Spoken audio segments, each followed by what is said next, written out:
Welcome to Sleepless Philosophers. Before the ideas begin, a small request: most of you who watch are not subscribed, and we've noticed this in the numbers, in the gap between views and the audience that stays. We post every single day. We put care into each script, each thought, each question that unfolds in the dark. And if these videos have become part of your nights, if they help you think or drift, or simply exist in that space between waking and sleep, consider subscribing, hitting the like button, turning on notifications so you know when the next one arrives. And if you feel moved to do so, leave a comment. Tell us where you're watching from. What philosophical question occupies your mind the most? What idea you return to when everything else falls away? These small gestures matter more than you might think. They allow this work to continue.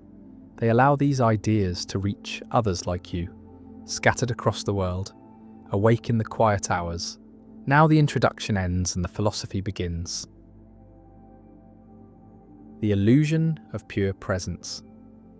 Western philosophy has been obsessed with presence, with the idea that meaning is fully present to consciousness, that words capture thoughts directly, that speech delivers truth immediately, that understanding happens in a moment of transparent access where mind grasps reality without mediation, without delay, without the contamination of signs and symbols. And this obsession runs from Plato through Descartes to Husserl, this dream of pure presence, of meaning that is simply there, fully present, completely accessible, uncontaminated by absence or difference or time. And Derrida spent his career showing that this dream is impossible, that presence is always haunted by absence, that meaning is never fully present, but always deferred, always dependent on what is not there, always structured by difference and delay. And this critique he called the deconstruction of logocentrism, the deconstruction of the metaphysics of presence, the showing that what philosophy took as foundational, what it built everything on, what it never questioned, was actually an illusion, a construction, a denial of what makes meaning possible in the first place. Logocentrism is the privileging of speech over writing, the assumption that spoken language is primary, is closer to thought, is more authentic, is the natural expression of meaning, while writing is secondary, is derivative, is a mere representation of speech, a supplement that adds nothing essential, that could be eliminated without loss. And this privilege appears everywhere in philosophy, appears in Plato's suspicion of writing in the Phaedrus, appears in Rousseau's claim that writing corrupts natural speech, appears in Saussure's insistence that linguistics should study speech, not writing, appears in Husserl's phenomenology, where meaning is supposed to be present to consciousness. In the living voice, in the moment of speaking, where thought and expression coincide, where there is no gap, no mediation, no absence, just the full presence of meaning to itself.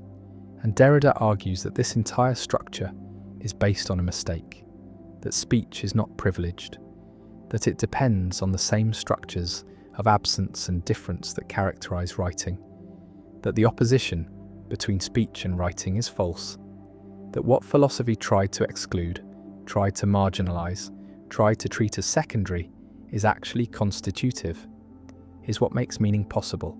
And recognizing this requires rethinking everything philosophy has assumed about language and meaning and presence. The argument begins with Saussure, who showed that linguistic signs are arbitrary, that the connection between signifier and signified is conventional, not natural, that there is no resemblance between the sound tree and actual trees, that meaning comes not from positive content but from difference, from the fact that tree is not free, is not three, is not any other word, that each sign gets its meaning from its position in a system of differences, from what it is not rather than from what it is.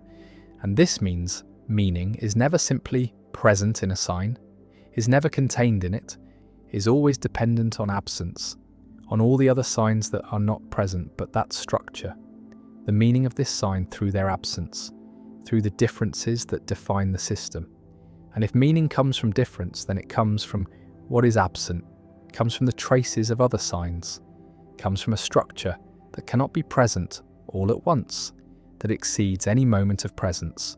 That means presence is always already contaminated by absence, always already structured by what is not there. Derrida takes this insight further with his concept of difference, spelled with an A instead of an E to mark a difference that cannot be heard in speech, that exists only in writing. And this spelling already undermines the privilege of speech, already shows that writing can mark distinctions, that speech cannot, that writing is not simply a representation of speech, but has its own resources, its own capacities, its own forms of meaning.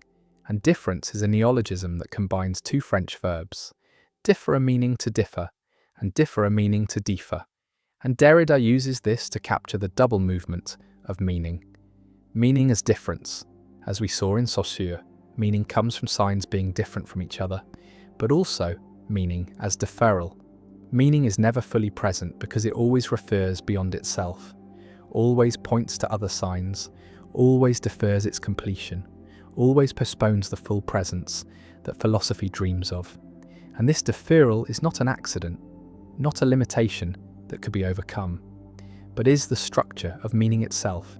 Meaning is essentially deferral, is essentially the play of references that never comes to rest, never achieves the self-presence that would end the chain of signification. The trace is another key concept.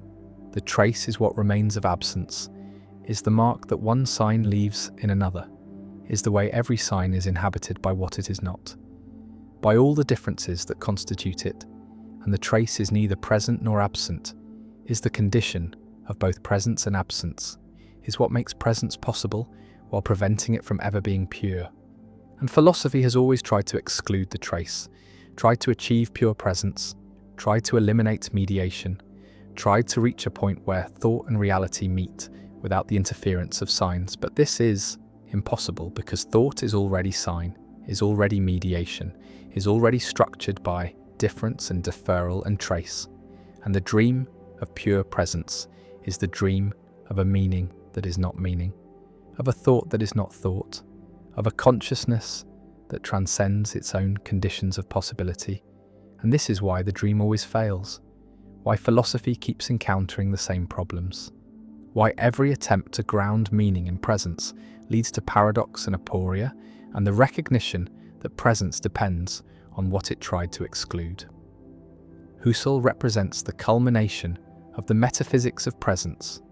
His phenomenology tried to describe consciousness as it appears to itself, tried to bracket all questions of external reality and focus on the structures of experience. And he believed that in the living present, in the now of consciousness, meaning was fully present, that intentionality gave consciousness direct access to objects, that the voice was privileged because in speaking I hear myself speak. The signifier and the signified seem to coincide. There is no delay, no gap, no mediation, just the immediate self-presence of meaning. And Derrida's critique shows that even this privileged case depends on difference and deferral, because the now is not atomic, is not indivisible, is always already divided between past and future, between retention and protension, between what just was and what is about to be. And the pure present is impossible, is never experienced, is a theoretical construct that phenomenology posits but never demonstrates. And if the present is divided, then self-presence is divided, then the voice does not deliver unmediated meaning, but is already caught in the play of difference, already structured by trace and deferral, already contaminated by absence. The supplement is Derrida's term for what is supposed to be secondary, but turns out to be essential, what is supposed to add to something complete, but turns out to constitute it. And writing is the supplement to speech in the logocentric tradition. Writing is supposed to represent speech, to add nothing except the convenience of transmission across distance and time, to be a technology that speech could do without. But Derrida shows that speech already has the structure of writing, already involves repetition and difference and absence, already is a system of marks that function through their differences, not their presence, And what this means is that the supplement is not secondary, the supplement is originary. What seems to come after and add to is actually what makes possible what it supplements. And this reversal is characteristic of deconstruction, the showing that what the tradition marginalized as derivative is actually constitutive, that what was excluded as external is actually internal, that the hierarchy must be reversed or rather dissolved, because the terms are not opposed but entangled, and neither is prior to the other. Both depend on structures that exceed them. Rousseau provides Derrida with a key text. Rousseau's essay on the origin of languages argues that speech is natural and writing artificial, that speech expresses passion directly while writing is cold and mediated, that the progress of civilization involves the corruption of natural speech by artificial writing, and yet Rousseau's own text undermines this claim, shows writing doing things speech cannot do, shows that even his account of natural speech describes it in terms that apply to writing, describes it as involving representation and difference and absence. And Rousseau himself acknowledges that writing supplements speech, that it is dangerous precisely because it can do what speech does without the presence of the speaker. And this danger reveals that presence was never essential, that meaning can function in the absence of the speaker, that the supplement is not secondary but reveals the structure of what it supplements, reveals that speech was always already writing in the broad sense that Derrida gives to writing, the sense of archie-writing, the structure of difference and deferral and trace that makes all meaning possible. Plato's Phaedrus contains the same tension.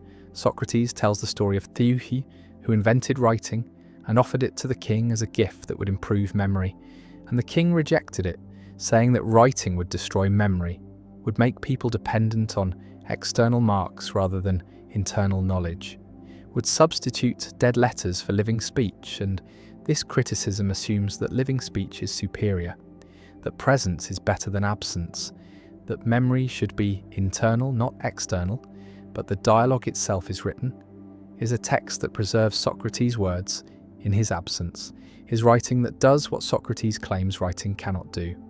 And Derrida reads this tension as revealing the impossibility of excluding writing, the impossibility of maintaining the privilege of speech, because even the critique of writing must use writing, must rely on what it criticizes, must depend on the supplement it tries to marginalize. And this is the logic of the supplement. It shows that what is excluded is necessary, that what is denied is constitutive, that the outside is inside, that presence requires absence.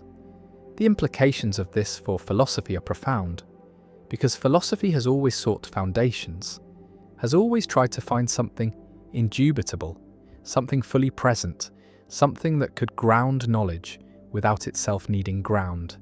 And the Cartesian cogito was supposed to be this, the I think that is present to itself, that cannot doubt itself, that provides certainty.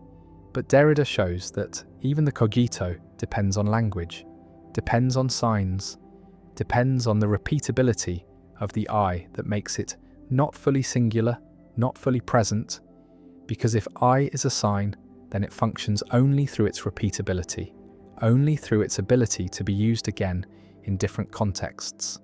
And this repeatability is what Derrida calls iterability, the essential repeatability of signs. And iterability introduces absence into presence, introduces difference into identity, because if the sign can be repeated, then it can be repeated in my absence, can function without me, can mean without my intending it to mean. And this shows that meaning is not controlled by intention, is not determined by what the speaker or writer means, but exceeds intention, has a life of its own, can be taken up in contexts that were not anticipated and mean things that were not intended.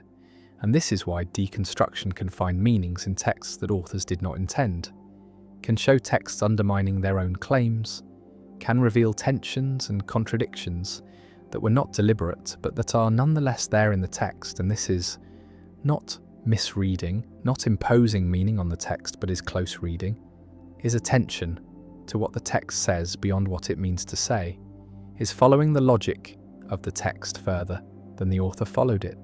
The critique of phonocentrism, the privileging of voice and hearing over other forms of signification, extends the critique of logocentrism, because the voice was privileged precisely because it seemed to offer presence, seemed to allow the speaker to hear themselves speak, and thereby to experience meaning as present to consciousness. But Derrida shows that hearing oneself speak is not immediate, is not self-presence, because the voice must pass through the medium of sound, must be received by the ear, must be processed by the auditory system.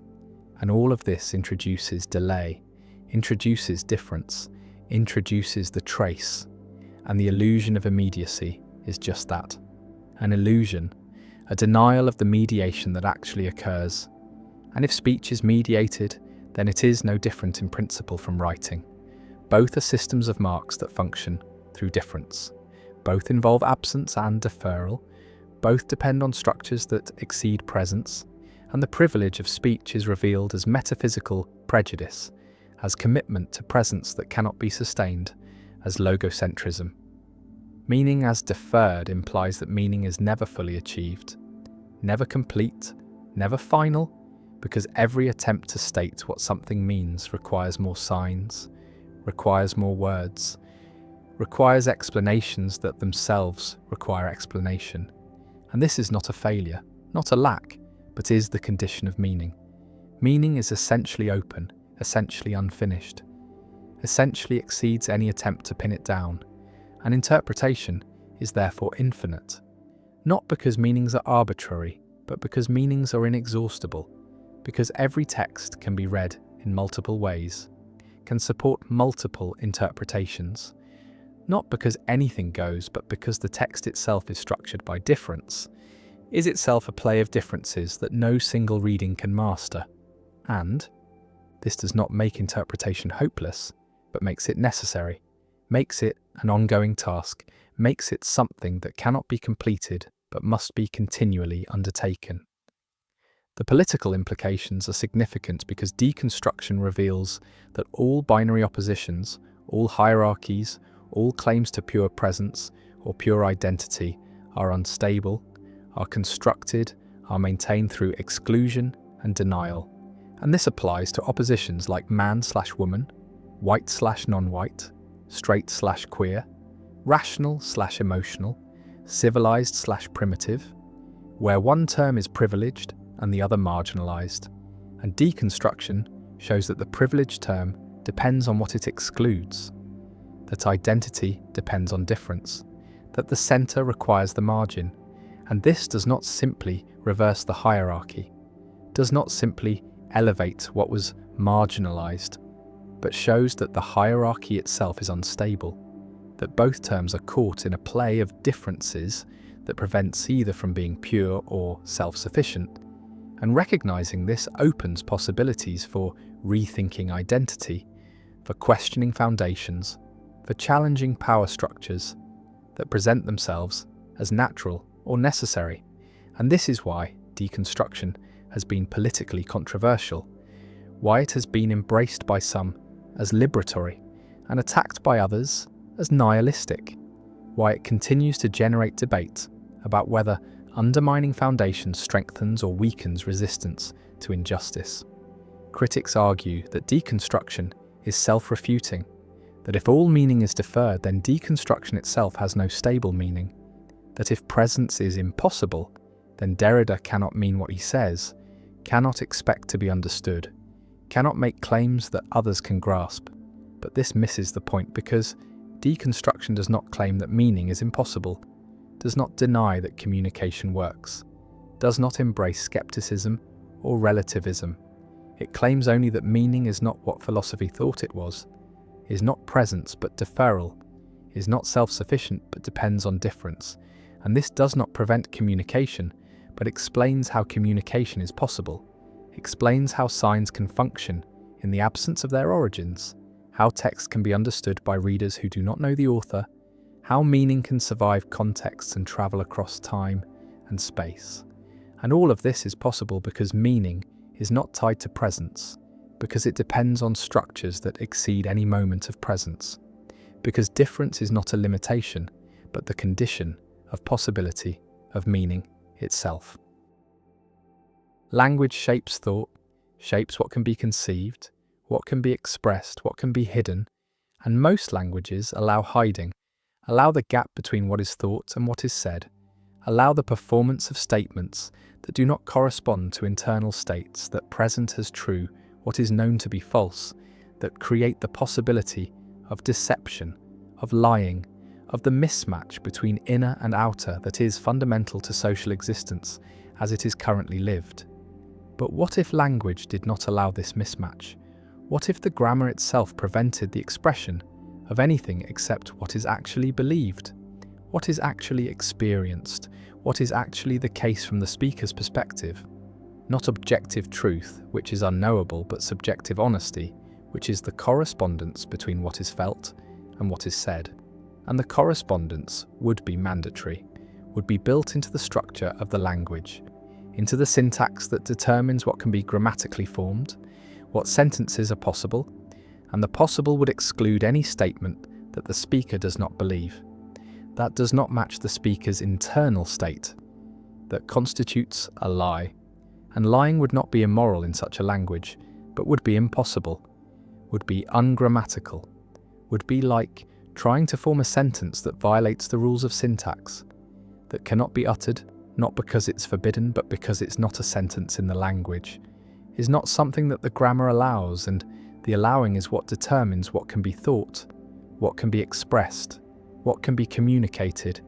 And if the grammar does not allow lying, then lying becomes not just difficult, but inconceivable, becomes not something that is avoided through moral effort, but something that is impossible through structural constraint. And the constraint is liberating in one sense and terrifying in another, is eliminating the burden of deciding whether to lie, of managing impressions, of performing honesty while concealing dishonesty, but is also eliminating privacy, is making internal states visible, is forcing expression of thoughts and feelings that in normal languages can be hidden, can be kept private, can be protected from others, through the simple expedient of not saying them or saying something else instead, and the instead is what becomes impossible, is what the grammar prevents, is what makes this language unlike any language that currently exists, though hints of it appear in languages that have complex evidential systems, that require speakers to mark how they know what they're claiming, whether through direct perception, through inference, through hearsay, and the hearsay is marked differently than the directly witnessed, is grammatically distinguished,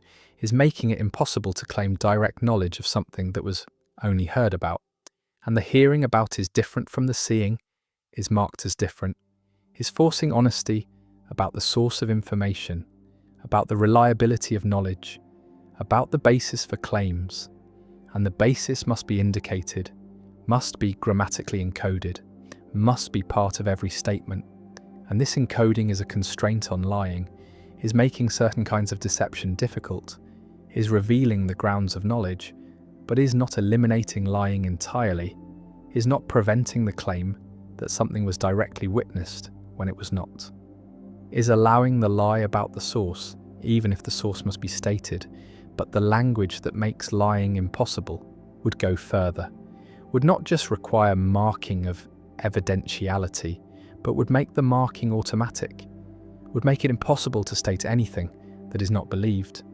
that is not supported by the evidence that the speaker has, that does not correspond to the speaker's actual internal state, and the internal state would be expressed, would be forced into expression, would become public through the act of speaking, and speaking would become confession, would become revelation, would become the exposure of thoughts and feelings that are usually hidden, that are usually managed, that are usually performed rather than expressed, and the expression would be mandatory, would be built into the grammar, would make every utterance honest not through virtue, but through structure, not through choice, but through constraint. And the constraint is what makes lying impossible, is what eliminates deception, is what creates a form of communication that is radically different from what humans are accustomed to. And the accustomed is lying, is deception, is the constant management of what is said, what is revealed, what is hidden. And the hidden is vast, is most of what is thought, is most of what is felt, is kept private through the simple mechanism of not speaking it. And the not speaking is what the language prevents, is what becomes impossible when grammar enforces honesty, when structure mandates correspondence between inner and outer, and the correspondence is total, is complete, is making personality different, is making the self different, is eliminating the gap between public and private, between performed and felt, between what is shown and what is hidden. And the hidden is what personality depends on, is what social existence requires, is the capacity to present one face while feeling another, to say one thing while thinking another, to perform emotions that are not felt, sincerity that is not sincere, interest that is not interest. And the performance is what social interaction is what politeness requires, is what allows people to coexist without constant conflict, without brutal honesty, without the expression of every negative thought, every hostile feeling, every moment of contempt or boredom or disgust. And the disgust is felt but is not expressed, is hidden behind polite formulas, behind social conventions, behind the lies that are not considered lies because they are expected, are required, are the price of social harmony. And harmony is what would be lost, is what would become impossible in a language that prevents lying, that forces honesty, that makes every utterance correspond to internal state.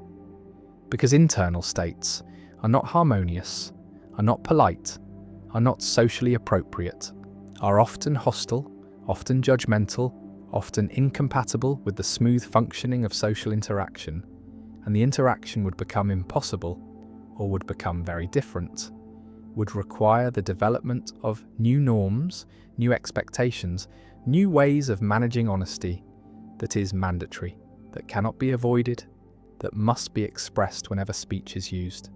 And the using would become dangerous, would become revealing, would become the exposure of the self that is normally protected, normally hidden, normally kept private through the mechanism of deception, through the capacity to say what is not thought, to perform what is not felt, to present a self that is not the self. And the not the self is what social existence allows, is what makes personality possible, is what creates the gap between inner and outer that is identity. That is the performance of being someone, of presenting a self to others, and the presenting would be impossible in the language that prevents lying, that forces correspondence, that makes inner states visible through the act of speaking. And speaking would become rare, would become dangerous, would become something to be avoided because it reveals, because it exposes, because it makes public what is usually private, and the private is what humans need, is what allows them to have thoughts that are not shared, feelings that are not expressed, judgments that are not voiced, and the voicing would be automatic, would be forced by grammar, would make silence the only protection, the only privacy, the only way to hide what is usually hidden through lying, through deception, through the performance of false statements. And the false would be impossible, would be ungrammatical, would be something that cannot be said. And the cannot is structural, is built into the language, is making personality different, is making the self different, is eliminating the layers that are usually present, the masks that are usually worn, the performances that are usually given. And what remains is not authenticity, but is exposure, is not honesty, but is compulsion, is not truth, but is the forced revelation of internal states. And the states are complex, are contradictory, are not fitting the narratives that people tell about themselves, are not matching the identities that are performed, are revealing the gap between who people claim to be and who they are. And the R is not simple, is not singular, is not the unified self that is presented, but is the multiplicity, the contradiction, the incoherence that is usually hidden, that is usually managed through selective expression, through lying, through the performance of consistency that does not exist, and the existence is what the language would reveal, is what mandatory honesty would expose, is the inconsistency, the multiplicity, the contradictions that are the self, and the self would be different, would be unable to maintain the fiction of unity, would be forced to express the contradictions, to acknowledge the multiplicity, to reveal the incoherence, and the revealing would be constant, would be unavoidable, would be the result of speaking at all, and speaking would become rare, would become something that happens only when necessary, only when the exposure is worth the information conveyed,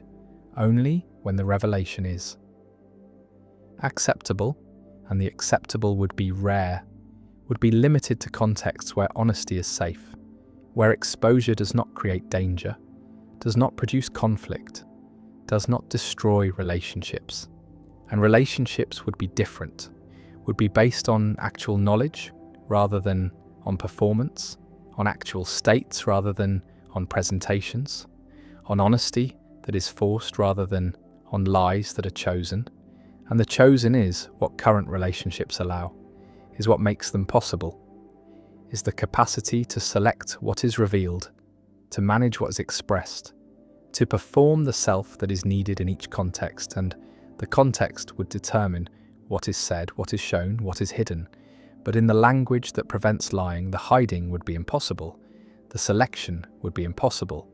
The only choice would be silence or exposure, and the exposure would be total, would be revealing not just the thought that is being expressed, but the state that underlies it, the feeling that accompanies it, the judgment that is being made, and the judgment would be visible, would be expressed, would be unavoidable, and the avoiding is what social interaction depends on, is what allows people to coexist despite judgments, despite hostilities, despite the negative feelings that are normal, that are universal, that are kept private through the mechanism of deception, and the deception would be impossible, would be eliminated by grammar, would be structurally prevented, and what would remain is silence, is the choice to not speak, is the only privacy available, the only protection against exposure, against revelation, against the forcing of honesty that makes lying impossible.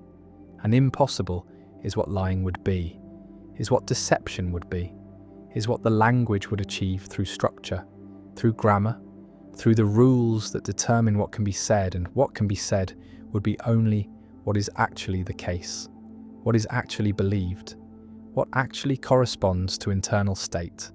And the state would be expressed, would be revealed, would be made public through the act of speaking, and speaking would become dangerous, would become rare, would become something to be avoided, and the avoiding would be the new form of privacy, the new way of hiding, the new mechanism for protecting the self.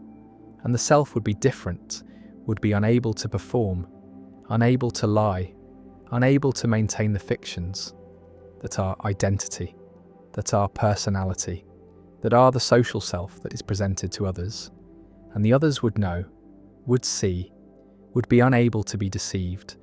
And the deception is what social interaction depends on, is what allows harmony, is what prevents constant conflict. And the conflict would be constant, would be unavoidable, would be the result of mandatory honesty, of forced expression, of the elimination of the capacity to lie. And lying is what humans do, is how they interact, is how they maintain relationships, is how they navigate social worlds. And the worlds would be different, would be impossible, would be unrecognizable in a language that makes lying impossible, that forces honesty through grammar, that eliminates deception through structure. And the structure is what would make personality different, would make the self different, would make identity different, would make social existence different, would make everything different, because lying is fundamental, is pervasive, is constant, is the way that humans communicate, is the mechanism through which they manage others, through which they protect themselves, through which they maintain the fictions that are necessary for functioning, and the functioning would be impossible, would be eliminated, would be replaced by something else, something that is not yet imaginable, something that would emerge from the constraint, from the mandatory honesty, from the impossibility of lying. And the impossibility is what the language would create, is what grammar would enforce, is what would make deception structurally prevented, grammatically impossible, utterly unavailable. And the unavailable is lying, is deception, is the gap between inner and outer.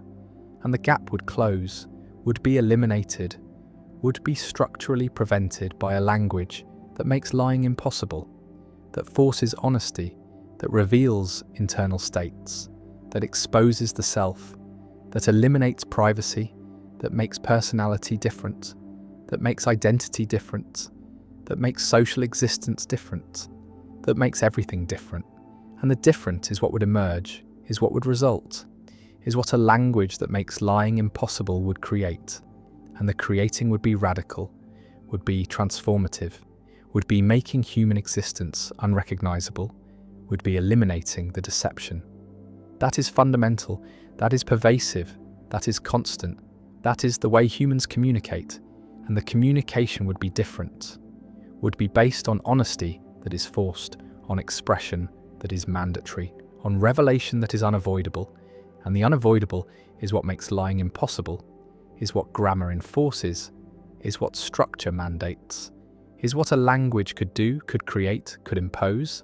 If the language were designed to prevent deception, to force honesty, to make lying grammatically impossible, syntactically unavailable, structurally prevented, and the prevention is what would make everything different, would make personality different, would make the self different, would make identity different, would make social existence different, would make communication different, would make humanity different. And the different is what a language that makes lying impossible would create, would enforce, would mandate, would impose, and the imposing would be total, would be complete, would be unavoidable, would be the structure that makes deception impossible, that makes lying ungrammatical, that makes honesty mandatory, that makes expression revealing, that makes personality different, that makes the self exposed, that makes privacy impossible, that makes silence the only hiding, that makes speaking dangerous, that makes lying impossible. And impossible is what lying would be, is what deception would be, is what the language would achieve, is what grammar would enforce, is what structure would mandate, is what would make everything different. And the different is what a language that makes lying impossible would create, would produce, would enforce, would mandate, would impose, and lying would be impossible, would be ungrammatical, would be structurally prevented, would be utterly unavailable, would be eliminated by grammar, by structure, by the rules that determine what can be said, and what can be said would be only truth, only honesty, only correspondence, only what is actually the case, what is actually believed, what actually matches internal state. And the state would be expressed, would be revealed, would be made visible, would be exposed through speaking, and speaking would be dangerous, would be rare, would be avoided, and the avoiding would be the only privacy, the only protection, the only way to hide in a language that makes lying impossible. And impossible is what lying is what deception is what the language creates, is what grammar enforces, is what makes honesty mandatory, what makes expression revealing, what makes personality different, what makes the self exposed, what makes lying impossible. And impossible is the grammar, is the structure, is the language that makes lying impossible. When probability contradicts intuition, there is a game show, a host, 3 doors. Behind one door a car, behind the other 2 goats. The contestant picks a door. The host, who knows what is behind each door, opens a different door, revealing a goat. Then offers the contestant a choice: stay with the original door or switch to the remaining unopened door. And almost everyone's intuition says, it does not matter. Says the probability is now 50-50. Says switching and staying are equivalent because there are 2 doors left and one has the car. But this intuition is completely wrong. Switching doubles the chance of winning, gives a 2/3 probability instead of 1/3. And this is the Monty Hall problem. named after the host of Let's Make a Deal, and it has become famous not just as a probability puzzle, but as a demonstration of how badly human intuition performs with probability, how confidently people cling to wrong answers, how even mathematicians and statisticians initially rejected the correct solution.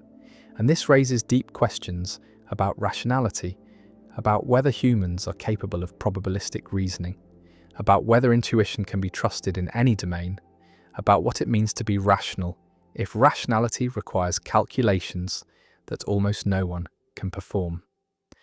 The solution requires seeing that the initial choice had a 1/3 chance of being correct, which means there was a 2/3 chance the car was behind one of the other two doors, and when the host opens one of those doors revealing a goat, that 2/3 probability does not disappear, it transfers entirely to the remaining unopened door, so switching gives a 2/3 chance while staying gives only the original 1/3 chance.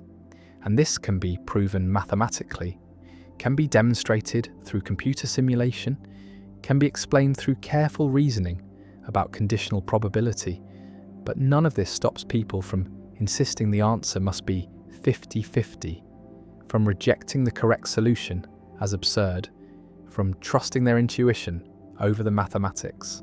And this is not stupidity, not ignorance, not carelessness. This is the way human minds naturally process probability, the way intuition works when confronted with conditional probabilities and updating in light of new evidence.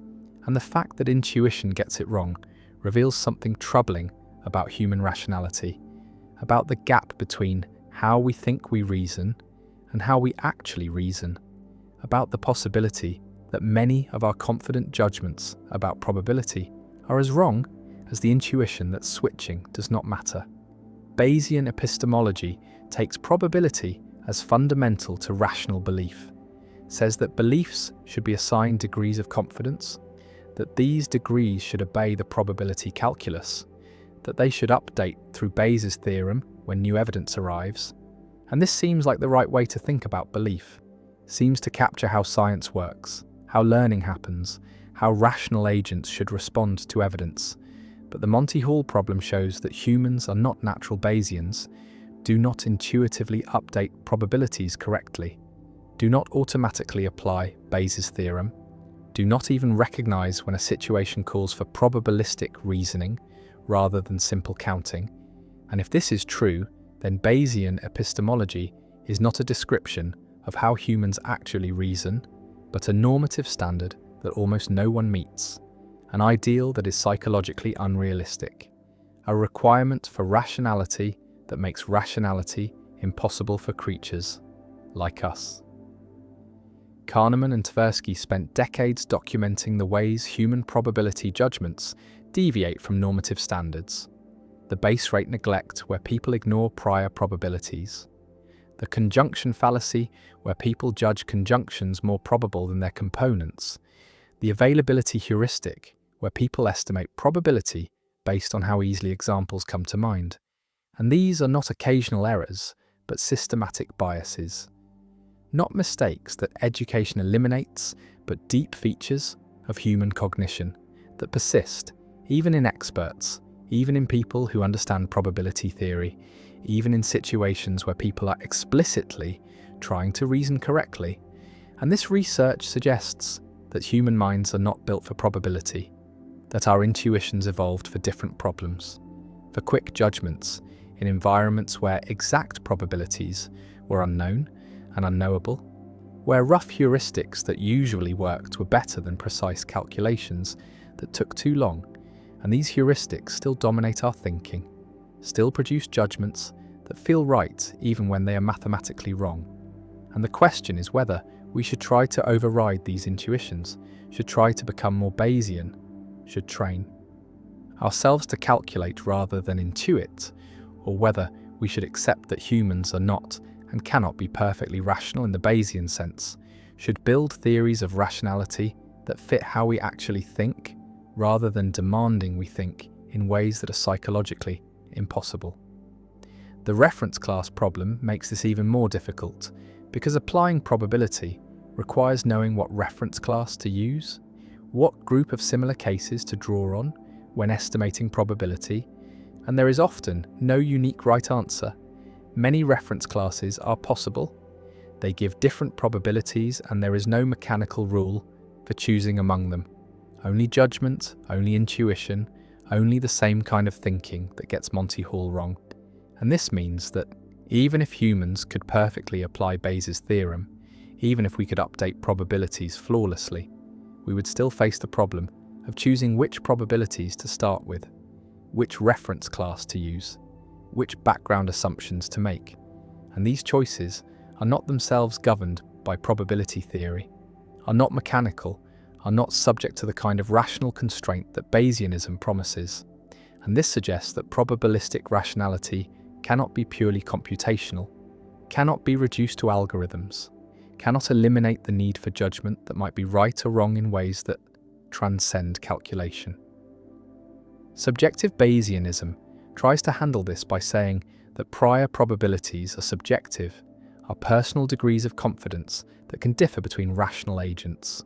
And as long as priors satisfy the probability axioms and updating follows Bayes' theorem, any priors are rationally permissible, and agents with different priors will converge on the same posteriors given enough shared evidence, or so the theorem says.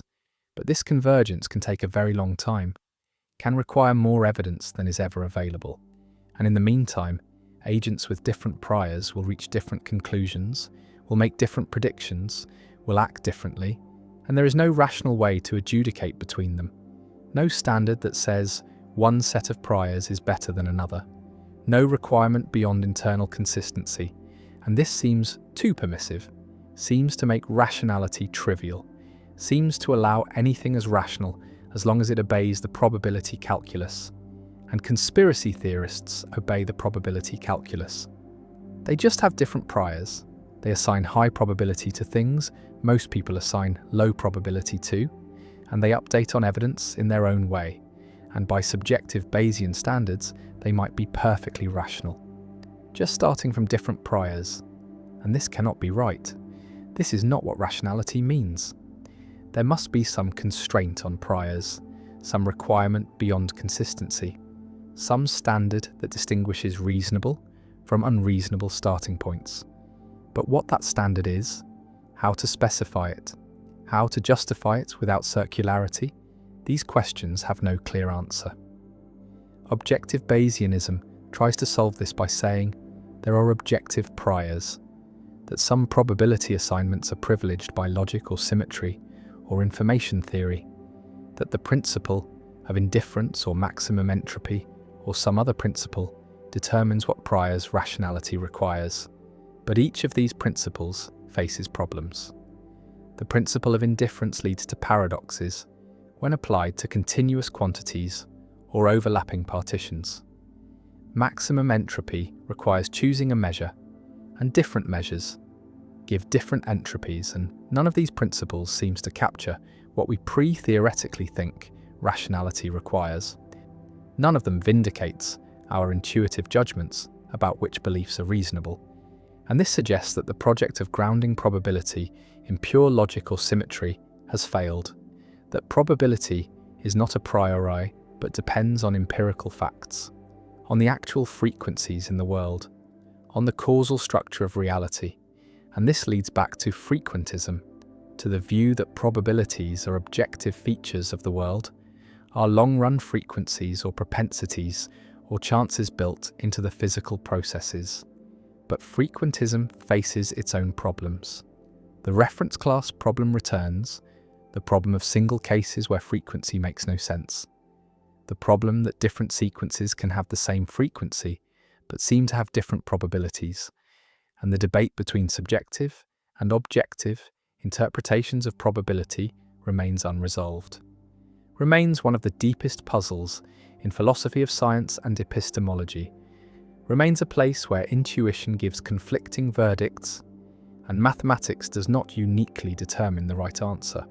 The Monty Hall problem can be generalized, can be seen as an instance of a broader phenomenon where updating on evidence is counterintuitive, where the correct probability depends on assumptions about the process that generated the evidence, about whether the host had to open a door with a goat or could have opened any door, about whether the host knows where the car is or is opening doors randomly, and changing these assumptions changes the correct answer, changes whether switching is advantageous, and this shows that probability is not just about counting possibilities, but about modelling processes, about understanding the causal structure that generates observations, about getting the model right before applying the mathematics.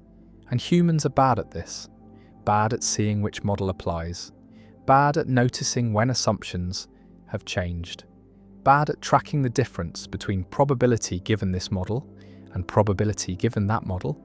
And this is another way intuition fails, another place where what seems obvious is wrong, another demonstration that probabilistic reasoning is harder than it seems, harder than most people realize. The three prisoners problem is similar. Three prisoners, one will be pardoned, a guard knows who but will not tell. One prisoner asks the guard to name one of the other prisoners who will not be pardoned. The guard names one, and the prisoner reasons that his probability of pardon has increased from 1/3 to 1/2, because now there are only two prisoners in the running. But this reasoning is wrong. His probability is still 1/3. The other prisoner's probability is now 2/3. And this is the same structure as Monty Hall, the same failure of intuition, the same mistake of thinking that eliminating one possibility distributes its probability equally among the remainder, when really the distribution depends on how the elimination happened, on whether it was random or constrained by knowledge. And the fact that the same mistake appears in different guises, that people make the same error repeatedly, even after being corrected, suggests this is not a mistake about particular problems, but a mistake about how probability works. A fundamental misunderstanding of conditional probability, of updating, of what it means for probabilities to change in light of evidence. Simpson's paradox is another case where intuition fails, where a trend appears in several groups, but reverses when the groups are combined, where a treatment seems effective in every subgroup but harmful overall, where the correct probability judgment depends on which level of description you adopt, which grouping you consider relevant, and there is often no mathematical fact about which grouping is right, only substantive judgment about causal structure, about which variables are relevant, about what the right reference class is, and this is the reference class problem again. The problem that probability requires not just mathematics but modelling, not just calculation, but judgment, and judgment can be wrong in ways that calculation cannot, can depend on intuitions that mislead, can vary between people who have access to the same mathematical facts, and this means that probabilistic rationality is not purely formal, not reducible to following rules, not something that could be programmed into a computer without also giving the computer the ability to model the world, to understand causal structure, to make substantive judgments about relevance and independence and which factors matter. And these abilities seem to require something like understanding, something like intelligence, something that goes beyond computation in any narrow sense. The Sleeping Beauty problem pushes this even further. Sleeping Beauty is put to sleep on Sunday. A fair coin is flipped. If heads, she is woken on Monday, and the experiment ends. If tails, she is woken on Monday, put back to sleep with memory erasure, and woken again on Tuesday. And when she wakes, she knows all this, but not what day it is or how the coin landed. And she's asked what probability she should assign to heads. And one argument says 1/2 because it is a fair coin, and her evidence does not distinguish heads from tails. And another argument says 1/3 because there are 3 possible wakings: Monday heads, Monday tails, Tuesday tails, and she should be equally uncertain about which one she is experiencing. And both arguments seem compelling. Both seem to capture something right about probability, but they give different answers, and philosophers have divided into halfers and thirders, have written papers and books arguing for their position, and no consensus has emerged, no decisive argument has appeared. And this suggests that probability itself is ambiguous, that there is no fact of the matter about. What probability means in cases like this, that different probability concepts give different answers, and there is no neutral standpoint from which to say which concept is correct. And if this is true, then rationality does not uniquely determine belief, does not provide the kind of objective standard that Bayesianism promised, allows for rational disagreement even given identical evidence and identical priors in some sense. And this is disturbing, suggests that rationality is weaker than we thought, less constraining, less objective, more dependent on choices about how to frame problems and which probability concept to apply.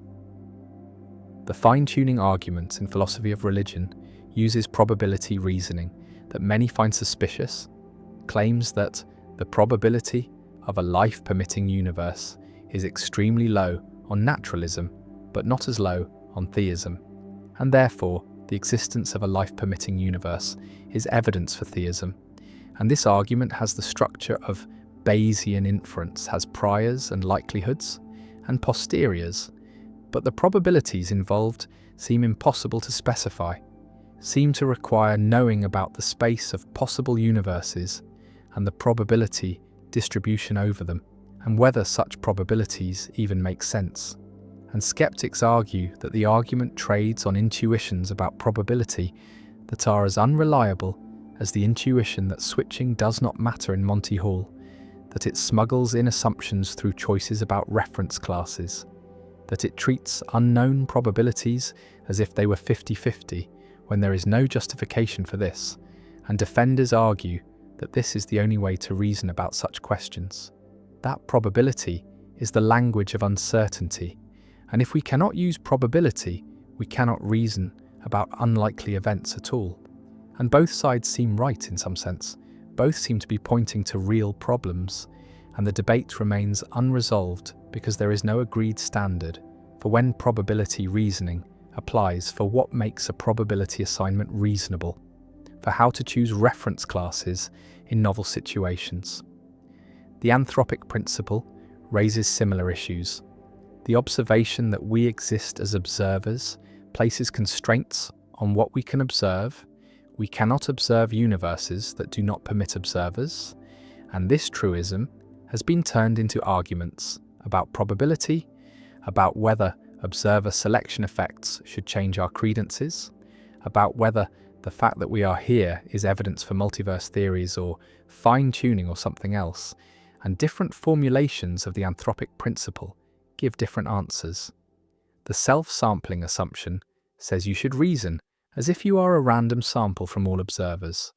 The self-indication assumption says you should favour theories that predict more observers. And these give conflicting recommendations, give different probabilities for the same observations, and there is no consensus about which is correct, no compelling argument that one captures rationality and the other does not.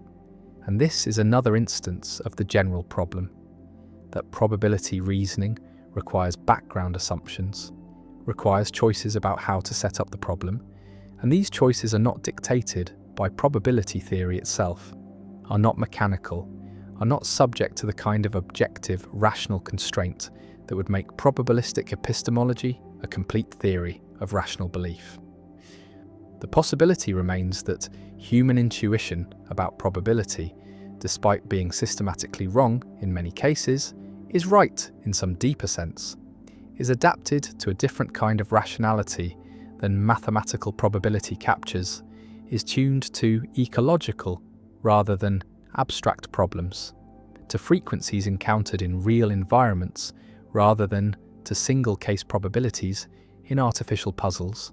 And Gigerenzer has argued exactly this, has argued that humans are better at frequency reasoning than probability reasoning, that framing Monty Hall in terms of frequencies rather than probabilities makes the right answer intuitive, that many of the biases Kahneman and Tversky documented disappear when problems are presented in ways that match our evolutionary history. And this suggests that the problem is not with human rationality, but with the mismatch between how probability theory frames problems and how human minds naturally frame them. And if this is right, then the solution is not to train people to be more Bayesian, but to recognize that formal probability is one tool among many, appropriate for some contexts but not others, and that intuitive reasoning has its own logic, its own standards, its own domain of applicability, and trying to replace it entirely with formal calculation would be a mistake, would lose something valuable, would sacrifice the kind of quick approximate reasoning that actually works in most real-world situations for the sake of precision that is rarely achievable and often not worth the computational cost. There are no moral rules, no principles that hold across all situations, no universal guidelines that can be written down and followed like instructions for assembling furniture. And this is not because morality is arbitrary or because ethics collapses into relativism, but because the moral quality of an action depends entirely on context, on the particular features of the particular situation, on the way reasons interact and combine and transform each other in ways that resist codification, resist generalization, resist the kind of systematic thinking that philosophy has pursued for thousands of years. Jonathan Dancy calls this moral particularism, the view that ethical judgment does not require principles, that one can be a perfectly competent moral agent without believing in rules, without consulting maxims, without checking whether an action conforms to some universal law. Because morality emerges from the details, from the specific configuration of factors that make this situation different from every other situation, and what is right here may be wrong there. Not because the rule changed, but because there was never a rule to begin with, only the illusion of one, only the human tendency to see patterns where there is only particularity, only the desperate need for certainty in a domain that offers none. Aristotle glimpsed this. He said that ethics was not like mathematics, that it dealt with things that held for the most part, that moral judgment required phronesis, practical wisdom, the ability to perceive what matters in a situation and respond appropriately. And this could not be reduced to rule following, could not be taught through principles alone, because wisdom was about seeing, about recognizing the morally salient features, about knowing which factors counted and which did not. And this knowledge came from experience, from immersion in the messy particularity of human life, from confronting situations that resisted easy categorization, that demanded attention to what was actually there, rather than what the theory said should be there. Kant tried to eliminate this messiness. He wanted ethics to be like geometry, certain and universal and necessary, and he argued that moral worth came only from acting according to principle, from following the categorical imperative, from treating humanity as an end and never merely as a means. And this sounded rigorous. It sounded like progress, like philosophy finally getting serious about ethics.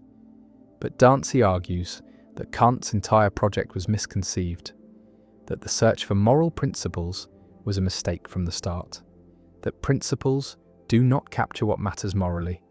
They obscure it. They force attention away from the particular situation and toward abstract rules that may not apply, that may distort judgment rather than guide it. Consider lying. Kant said lying was always wrong, always a violation of duty, always impermissible regardless of consequences. And this seems clear, seems like the kind of principle ethics needs. But Dancy asks us to imagine cases. A murderer comes to the door and asks where your friend is hiding. Do you tell the truth? Do you follow the principle, even when it leads to horror?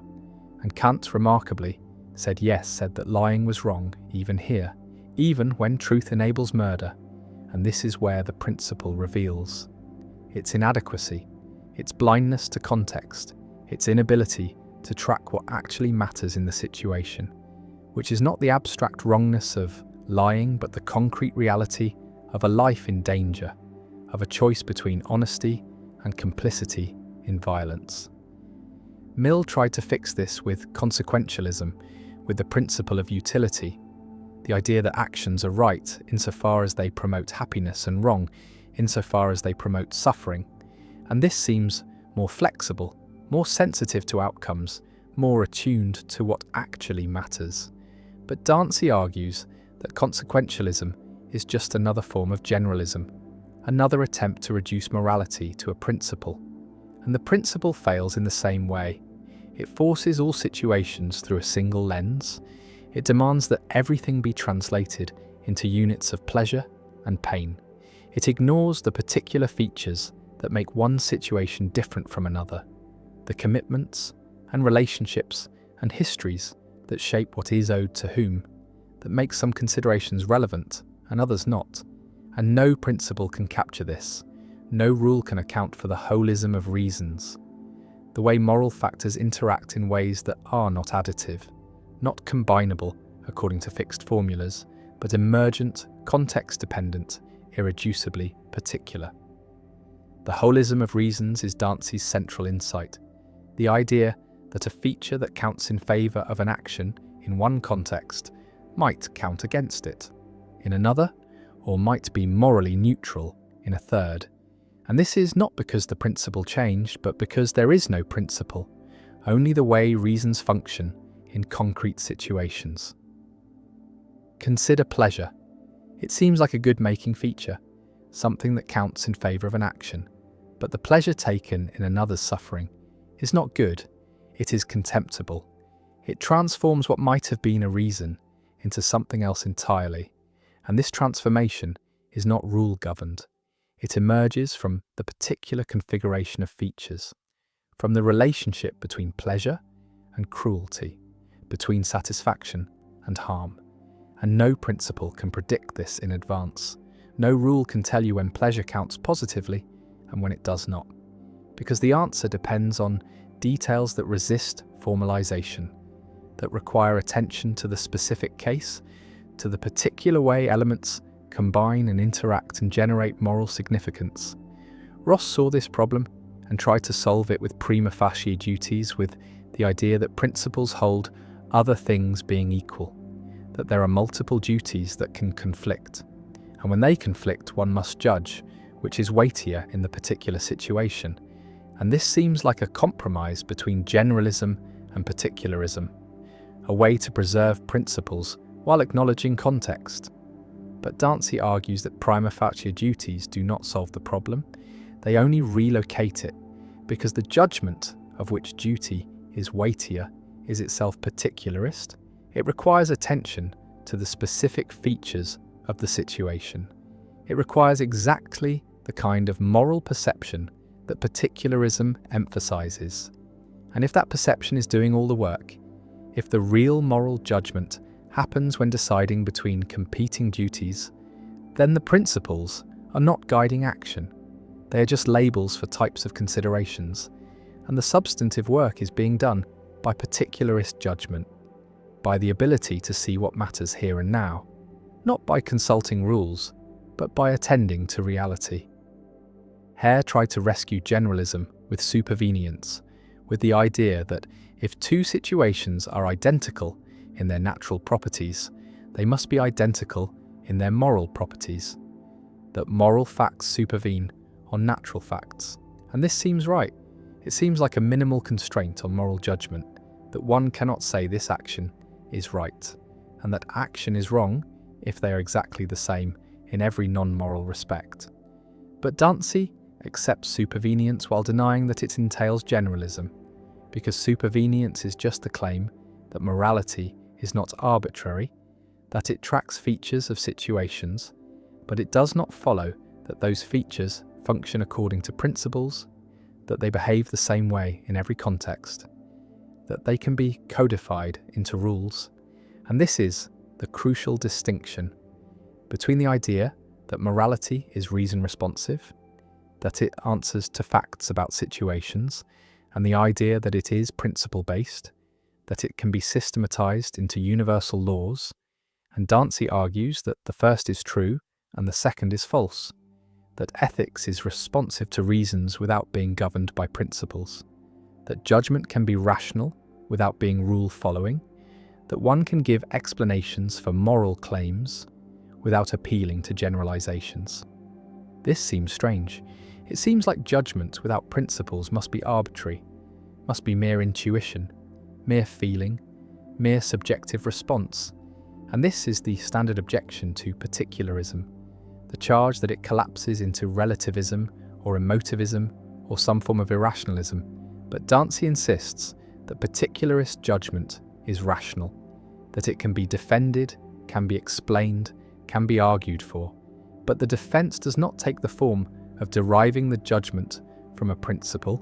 It takes the form of pointing to features of the situation, of saying, look at this, see how it matters, see how it combines with that to generate this moral requirement. And this is not irrational. It is not arbitrary. It is simply a different form of rationality, one that operates at the level of the particular rather than the universal, one that trusts perception rather than deduction, one that recognizes that moral reality is too complex, too context-dependent, too holistic to be captured in rules. Wittgenstein would have recognized this. His discussions of rule following showed that rules do not apply themselves, that every application of a rule requires interpretation, requires judgment about whether this case falls under the rule, and that judgment cannot itself be rule-governed on pain of infinite regress. And this means that, at some point, judgment must be direct, must be a matter of seeing how to go on, of recognizing the similarity or difference without consulting a further rule. And if this is true for linguistic rules, it is even more true for moral rules, where the situations are more complex, the factors more numerous, the interactions more unpredictable, and the idea that one could capture all of this in a set of principles seems not just difficult, but incoherent, seems to misunderstand what morality is, how it functions, what it demands of moral agents. McDowell follows this line. He argues that moral knowledge is perceptual, that the virtuous person sees what is required, sees the morally salient features the way one might see that a painting is balanced or that a joke is cruel. And this seeing is not mediated by principles, it is direct responsiveness to features of the situation. And someone who lacks this responsiveness, who cannot see what matters, cannot be helped by being given rules. Because the problem is not that they do not know the rules, but that they do not see what the rules are supposed to be about. They lack the sensibility that makes moral judgment possible. And this sensibility is developed through experience, through habituation, through becoming the kind of person who attends to certain features and responds to them appropriately. And this is not a matter of internalizing principles, but of refining perception, of learning to see what matters and why it matters and how it matters in this particular case. But if morality does not require principles, if particularism is true, then what happens to moral education, to the teaching of ethics, to the possibility of moral progress and moral reform? Because it seems like without principles, there is no way to criticize existing practices, no standpoint from which to say that this is wrong, no foundation for moral argument. And Dance's response is that criticism does not require principles, that one can point to features of a situation and show that they matter, that they generate reasons, that current practice fails to recognize them. And this is how moral progress happens, not through the discovery of new principles, but through the expansion of moral perception, through learning to see what was always there but previously ignored, like the suffering of animals, like the dignity of marginalized groups, like the long-term consequences of environmental destruction. And these insights are not derived from principles, but from attention to particulars, from refusing to look away, from recognizing that features previously dismissed as irrelevant are in fact morally significant. And this recognition does not require a theory, it requires only the willingness to look, to attend, to respond. Murdoch understood this deeply. She argued that morality was about attention, about the quality of consciousness one brings to situations, about whether one sees clearly or through the distorting lens of selfishness, fear, resentment, pride. And the moral task was not to follow rules, but to purify vision, to remove the obstacles that prevent one from seeing reality as it is. And this was a lifetime's work, a continuous effort of reorientation, of turning away from fantasy and toward truth. And principles could not do this work. They could not force vision. They could not compel attention.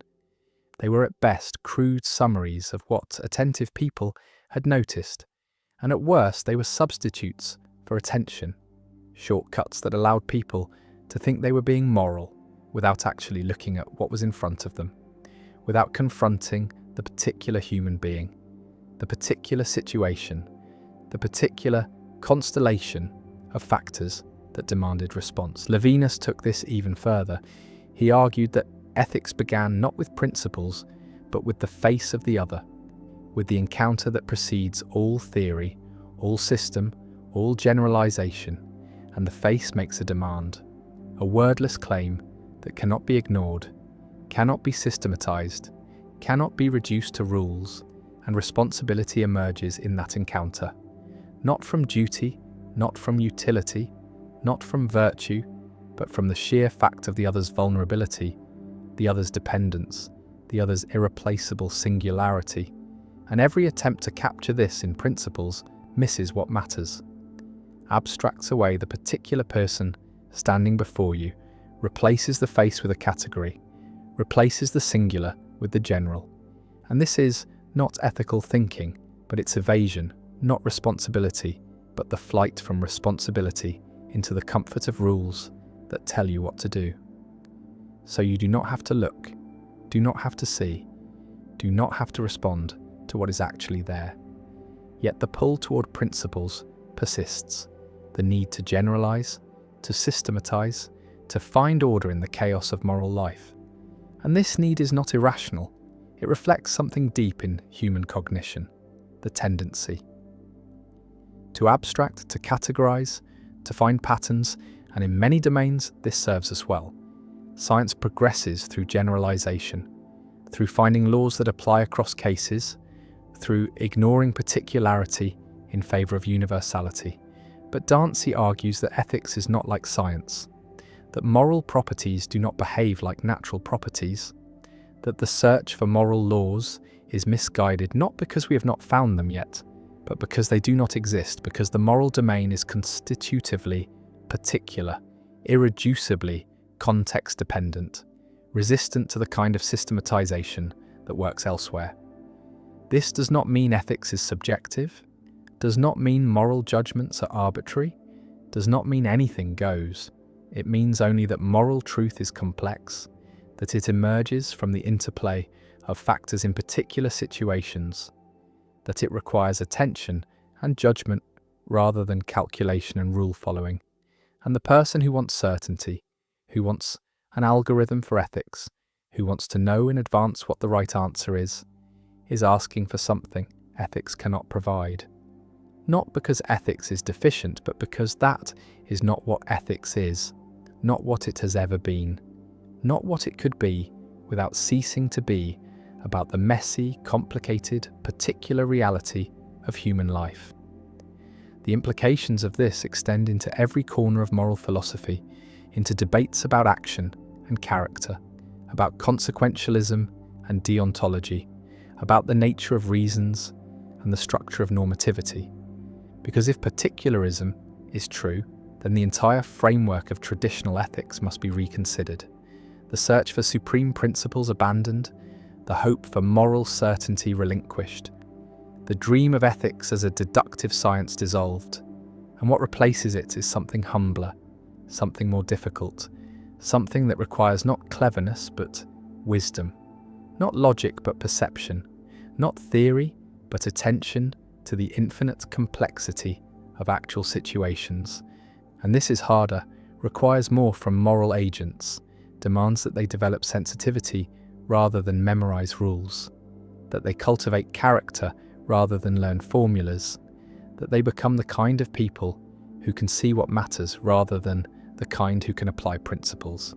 And this cannot be taught in classrooms, cannot be reduced to curriculum, cannot be tested with examinations.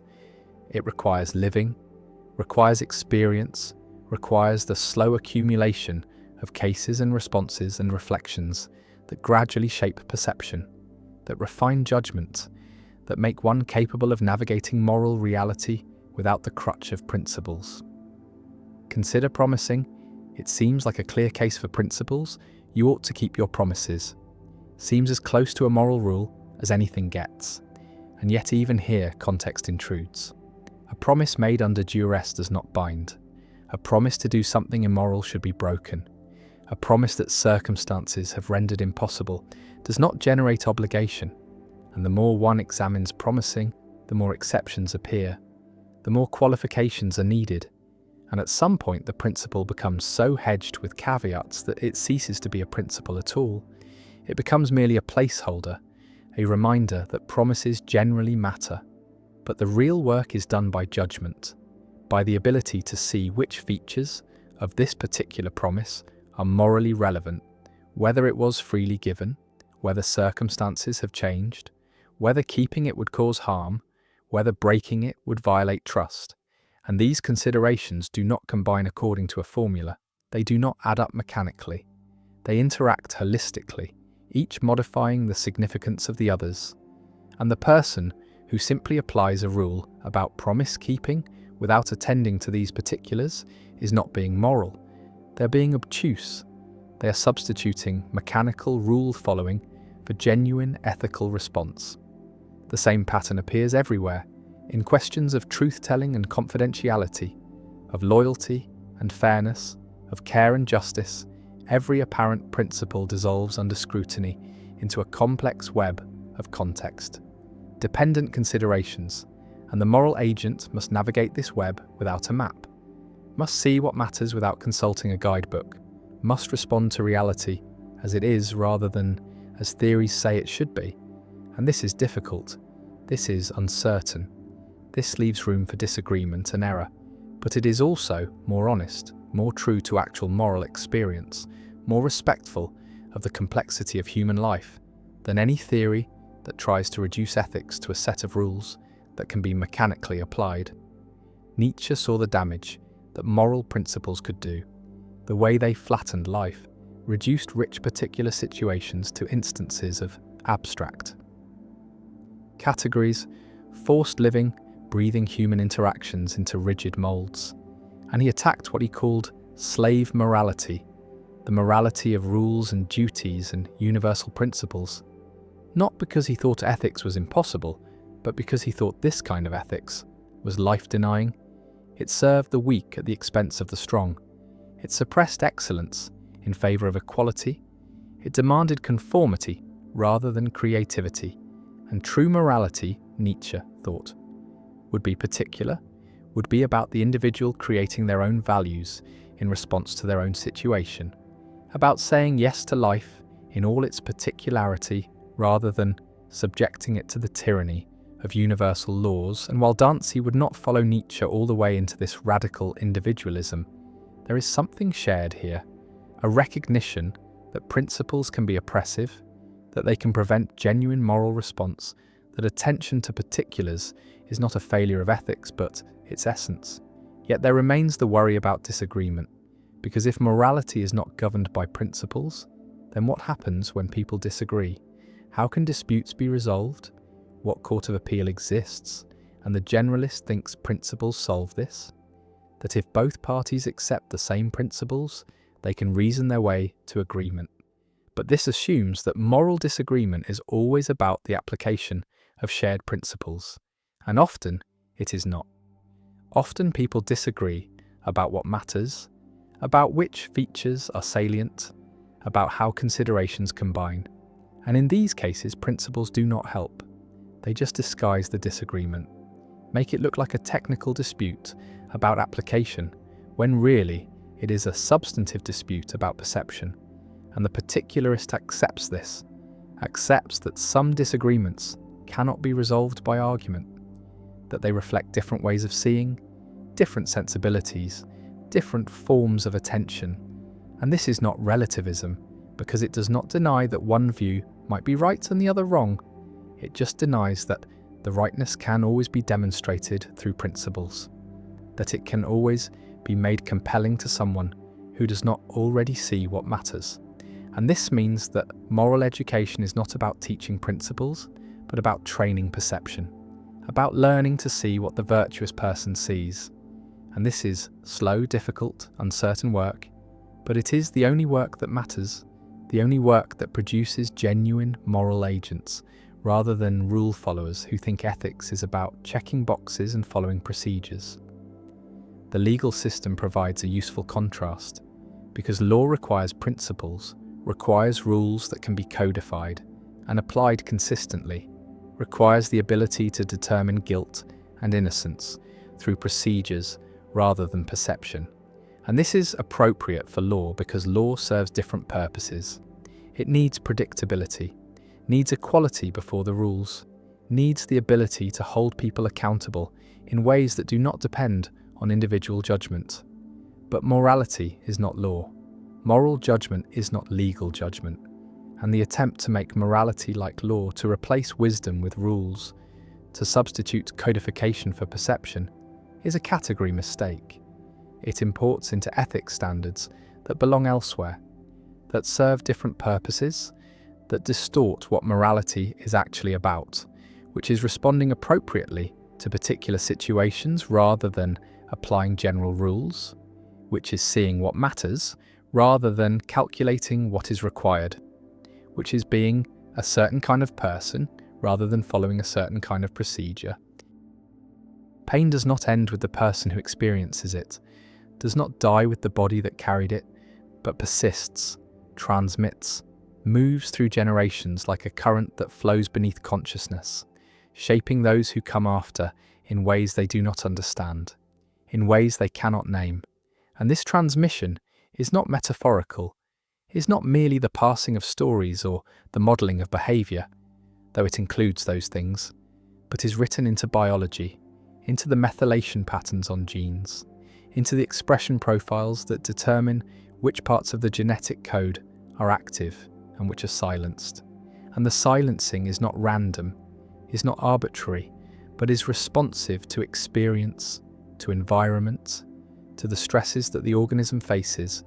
And when the stress is severe, when the trauma is overwhelming, when the suffering exceeds what can be processed and integrated, the organism adapts, changes its expression patterns, alters the way genes function, and these alterations persist, are maintained across cell divisions, across the lifespan, and in some cases, across generations, are passed to children who never experienced the original trauma but carry its signature in their cells, in their stress response systems, in the heightened reactivity that makes them vulnerable to threats that their parents faced but they have not.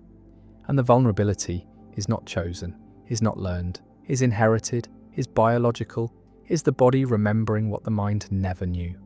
And the remembering is not conscious, is not available to introspection, is only visible in symptoms, in patterns of response, in the ways that descendants of trauma survivors react to the world, and the reactions are often excessive, are disproportionate to present circumstances, are responding not to what is happening now, but to what happened then, to the grandmother who starved, to the grandfather who was tortured, to the ancestors who were enslaved or displaced or murdered. And the murdered are not gone, are not finished, are still speaking through the bodies of the living, through the nervous systems that were shaped by their suffering, through the epigenetic marks that carry forward the biological memory of what was done. And what was done cannot be undone, cannot be erased, cannot be forgotten, because it is not stored in memory, but in structure, in the physical organization of the organism, in the ways that cells respond to signals, in the thresholds for activation, in the baseline levels of stress hormones. And these levels are set during development, are calibrated by the environment the developing organism encounters. And if the mother is traumatized, if she is living in fear, if her stress systems are chronically activated, the fetus is bathed in cortisol in the chemical signatures of danger, and the developing brain adapts, prepares, assumes the world will be hostile, and this assumption is not a thought but a configuration, is the wiring of neural circuits, the tuning of receptor densities, the establishment of set points that will persist long after birth, long after the original danger has passed, and the passing is not complete, is not final, because the danger is not just external, but is now internal, is part of the organism's structure, is the way it has been built, and the building is what trauma does, is the remodeling of the organism to survive threats that may or may not continue to exist. And when the threats do not continue, when the environment becomes safe, the organism does not automatically adjust, does not recalibrate, because the recalibration is difficult, is requiring new experiences, new safety, sustained over time. And even then the original programming is not erased, but is overlaid, is suppressed, but remains available, remains capable of being reactivated if circumstances change, if danger returns, and the return is expected, is anticipated by systems that were shaped by trauma, that are always waiting for the threat to appear, and the waiting is exhausting, is the chronic activation that wears down the body, that accelerates aging, that produces illness that shortens life, and the shortening is transmitted, is part of the inheritance, is what descendants receive, along with the shape of the face and the colour of the eyes. They receive the legacy of suffering, the biological record of what their ancestors endured, and the enduring is not over, is continuing in the present. In the bodies that carry forward the marks, in the lives that are shaped by reactivity they did not choose, by fear they did not earn, by suffering that is not theirs but is in them, is part of them, is what they are, and what they are is not just themselves, but the accumulation of generations, the layering of experience, the sedimentation of pain, and the pain is collective, is not belonging to individuals but to lineages, to communities, to peoples who have been subjected to violence, to oppression, to the systematic destruction of culture and identity, and the destruction is not complete, is never complete, because the people persist, the lineages continue, the communities survive, but the survival is not unchanged, is not untouched, is carrying the wounds, the scars, the alterations that trauma produced, and the production is ongoing, is not a single event,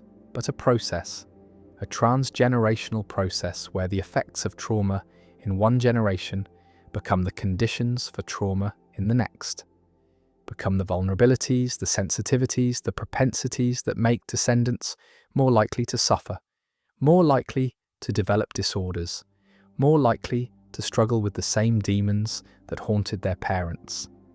And the haunting is not superstition, is not folklore, is biology, is the way that history writes itself onto bodies, into genomes, into the regulatory systems that determine which genes are expressed and which are silenced. And the silencing is sometimes protective, is sometimes adaptive, is turning off genes that would be harmful in a dangerous environment. But the protection becomes problem when the environment changes, when safety returns, when the genes that were silenced are needed again, and the need is not met, the genes remain silent, and the organism functions at reduced capacity, functions as if still in danger, still in deprivation, still in the conditions that shaped its ancestors. And the shaping is transmission, is the way that trauma moves across time, inhabits new bodies, new lives, without ever announcing itself, without ever being recognized for what it is. And what it is inheritance, is the legacy that no one chose, that no one wanted, that is carried nonetheless, is carried in silence, in shame, in the unspoken sense that something is wrong, that something is broken, that the self is damaged in ways that cannot be explained, that make no sense given the safety of the present, given the absence of direct trauma, but the absence is not complete, is not real, because the trauma is present, is here, is in the body, in the nervous system, in the patterns of reactivity that were established before birth, before consciousness, before the possibility of choice. And choice is not available, is not part of this inheritance, Because the inheritance is automatic, is biological, is not something that can be refused or returned, is only something that can be carried, can be lived with, can be passed forward unless the cycle is broken. And breaking the cycle is difficult, is requiring awareness, is requiring intervention, is requiring that the trauma be recognized, be named, be brought into consciousness where it can be processed, where it can be integrated, where its grip can be loosened. But the loosening is not guaranteed, is not automatic, is requiring work, is requiring therapy, is requiring the creation of new experiences, new safety, new patterns that can override the old.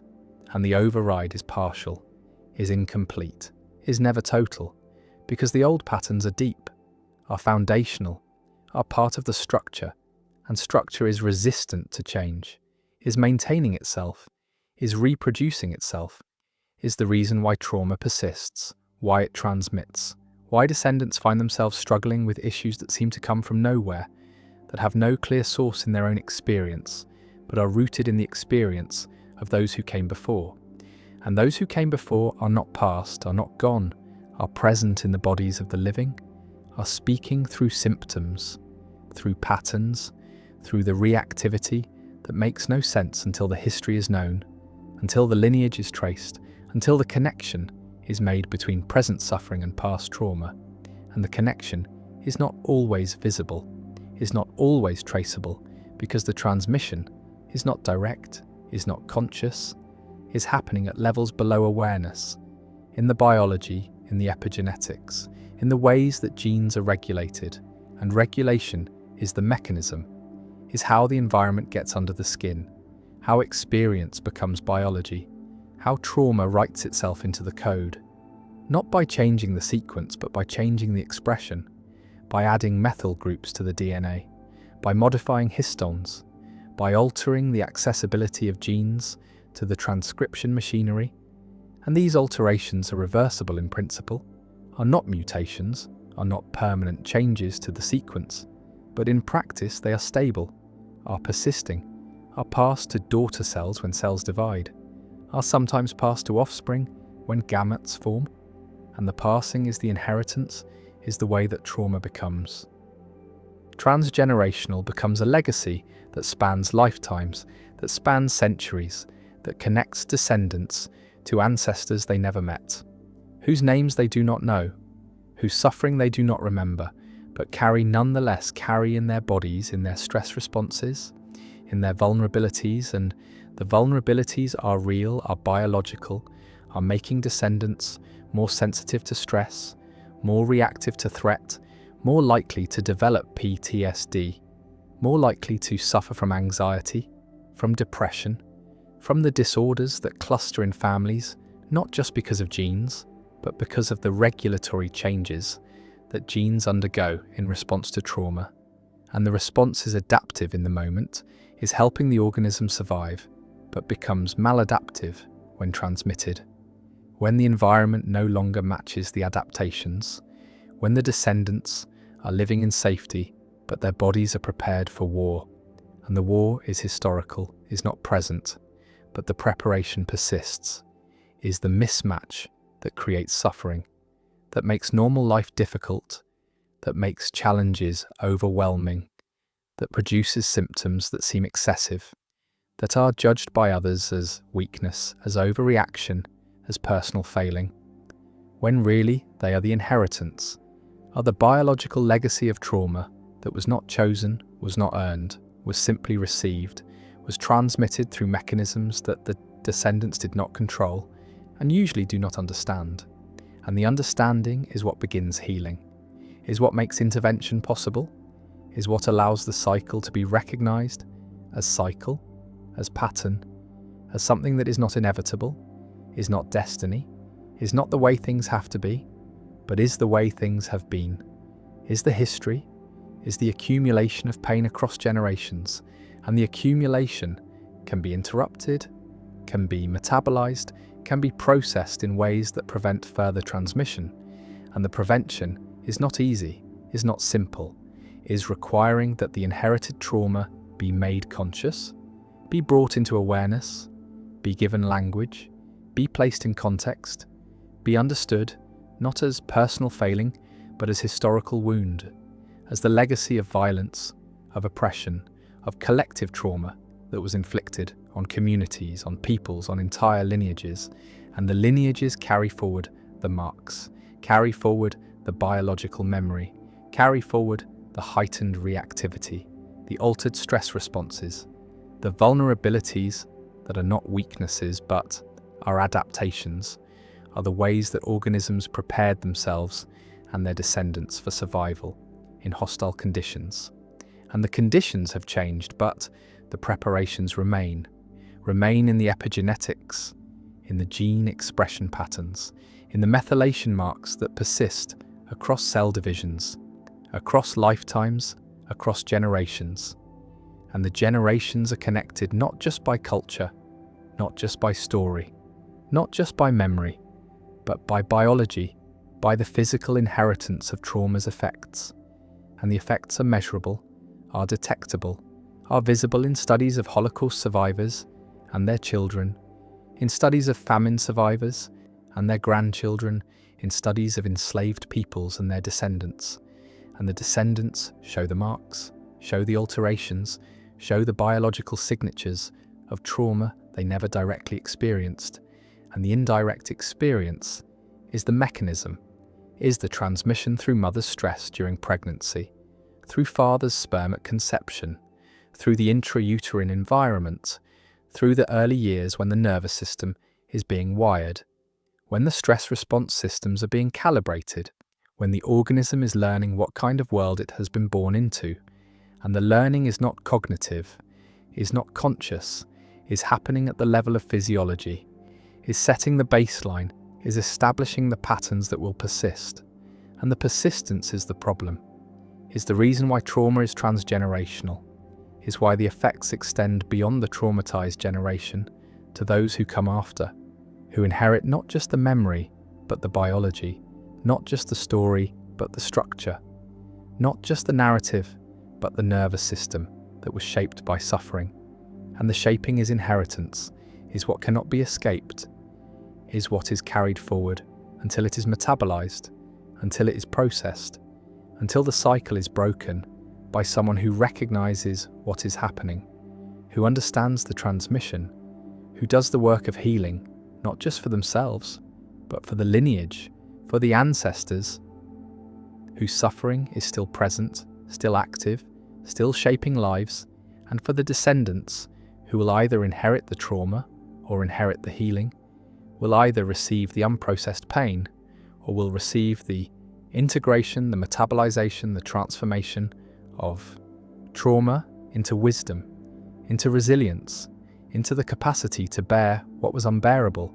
And the bearing is what breaks the cycle, is what prevents transmission, is what allows the next generation to be free of the burden, to live without the reactivity, without the hypervigilance, without the sense that danger is everywhere, that safety is illusion, that the world is hostile and the hostility is historical, is real in the sense that it happened, that it shaped bodies, that it left marks, but is not present, is not current, is not the reality that descendants face, except that it is present in them, is current in their physiology, is the reality they inhabit, because their bodies are still responding to threats that are generations old.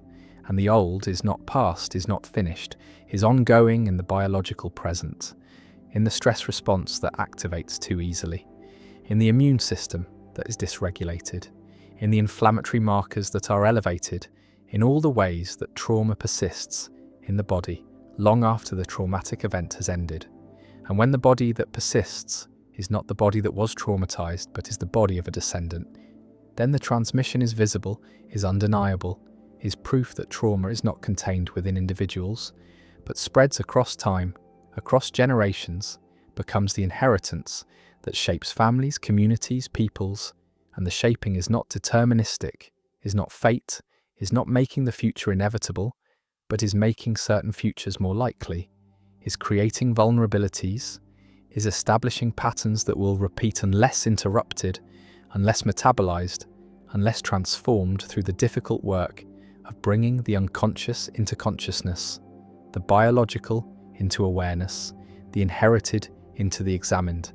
And the examination is what makes change possible, is what allows descendants to recognize that what they feel is not just theirs, is not just personal, is not just individual pathology, but is the echo of historical trauma, is the reverberation of suffering that originated elsewhere in the lives of ancestors who endured what should not have been endured, who survived what should not have been survived.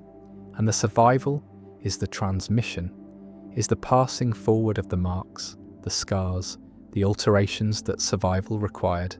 And the requirement is what makes the inheritance unavoidable, is what makes the dead still speak, still influence, still shape the living, because the dead are not gone, are not finished, are present in the bodies of descendants, are present in the epigenetics, in the gene expression, in the reactivity, in the vulnerabilities, in all the ways that trauma persists beyond the traumatized, becomes transgenerational, becomes collective, becomes the wound that a people carries, that a lineage inherits, that cannot be healed by individuals alone, but requires collective recognition, collective processing, collective transformation.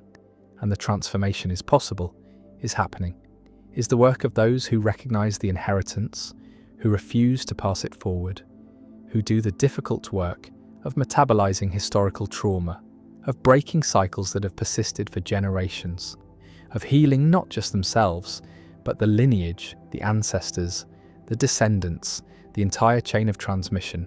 And the breaking is not erasure, is not forgetting, is not denying what happened, but is integrating, is processing, is transforming the raw wound into scar tissue, into wisdom, into the capacity to remember without being destroyed by the remembering. And the remembering is necessary, is what prevents repetition, is what honors the suffering, is what ensures that the dead are not forgotten, that their pain is not invisible, that their legacy is not silence but speech, is not erasure but presence, is not void but the acknowledgement that they still matter, still shape, still influence, still speak through the bodies of the living, through the inherited patterns, through the transgenerational transmission of trauma that makes history not past but present, not finished but ongoing, not ended but continuing in the lives of descendants who carry forward the marks, the wounds, the biological memory of what was done.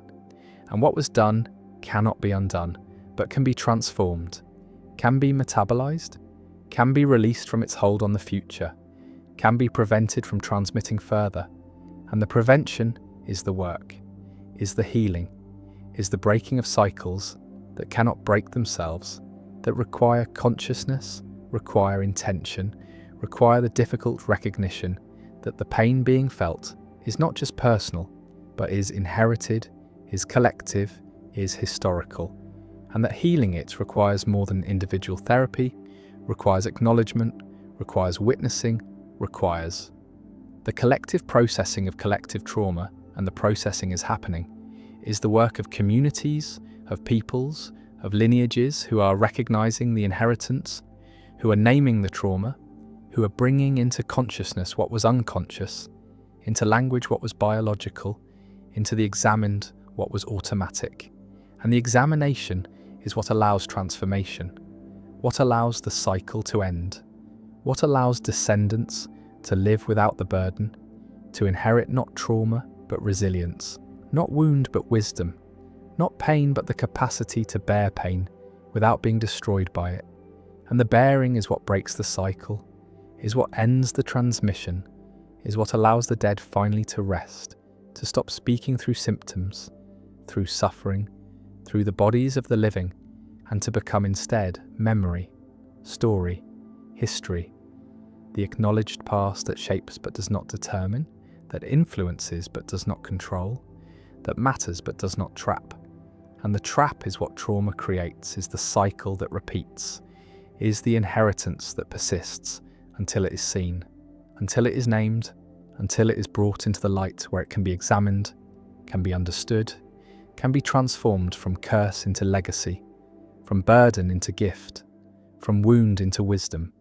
And the wisdom is what can be passed forward, is what can be inherited, is what can replace the trauma in the transgenerational transmission. And the replacement is possible, is happening, is the work of healing that extends across time, that heals not just the present, but the past, not just the self, but the lineage, not just the individual, but the collective. And the collective is what trauma targets, what trauma fragments, what trauma destroys. And the collective is what healing restores, what processing rebuilds, what transformation makes possible again. The sense of belonging, of continuity, of connection across generations. And the connection is what makes the inheritance bearable, is what converts trauma into meaning, suffering into purpose, pain into the possibility of preventing further pain. And the prevention is the inheritance that can replace trauma, is the legacy that can break cycles, is what the dead want, have always wanted, which is not to haunt but to rest, not to burden but to bless, not to wound but to protect. And the protection comes through the metabolization of their trauma, through the breaking of the cycles they could not break, through the healing they could not achieve. And achieving it now, in the present, heals not just the future, but the past, heals the ancestors whose suffering is still active, still present, still transmitting, and the healing stops the transmission, releases them, releases the descendants, releases everyone from the cycle, from the inheritance, from the weight of pain that has travelled too far, lasted too long, harmed too many, and can finally end, can finally be transformed, can finally become not trauma but memory, not wound but scar, not curse but the story of survival, of endurance, of the refusal to let trauma be the final word. And the final word is healing, is transformation, is the breaking of cycles that seemed unbreakable, the ending of inheritances that seemed inevitable, the release from the past that makes the future possible, makes life livable, makes descendants free to be themselves, rather than the repositories of ancestral pain.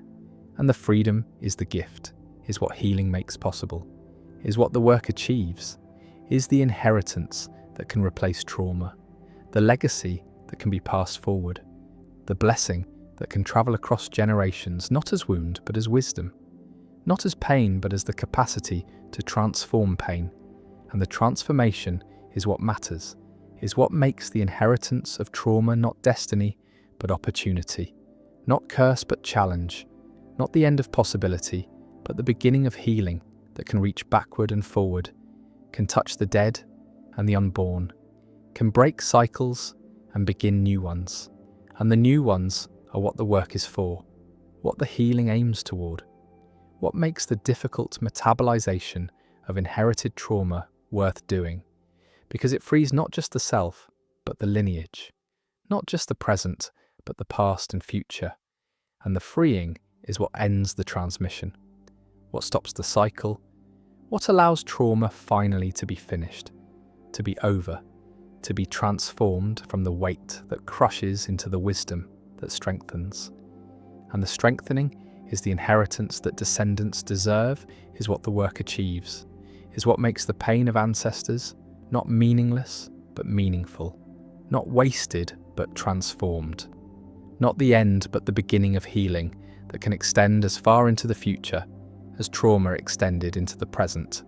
And the extension is what breaks the curse, what ends the haunting, what allows the dead finally to rest and the living finally to be free. Time feels like a river flowing in one direction, from past through present toward future. And this feeling is so fundamental to human experience that questioning it seems absurd, seems like denying gravity or claiming water flows upward. But the feeling of time's flow is not a direct perception of reality, but a construction, a story.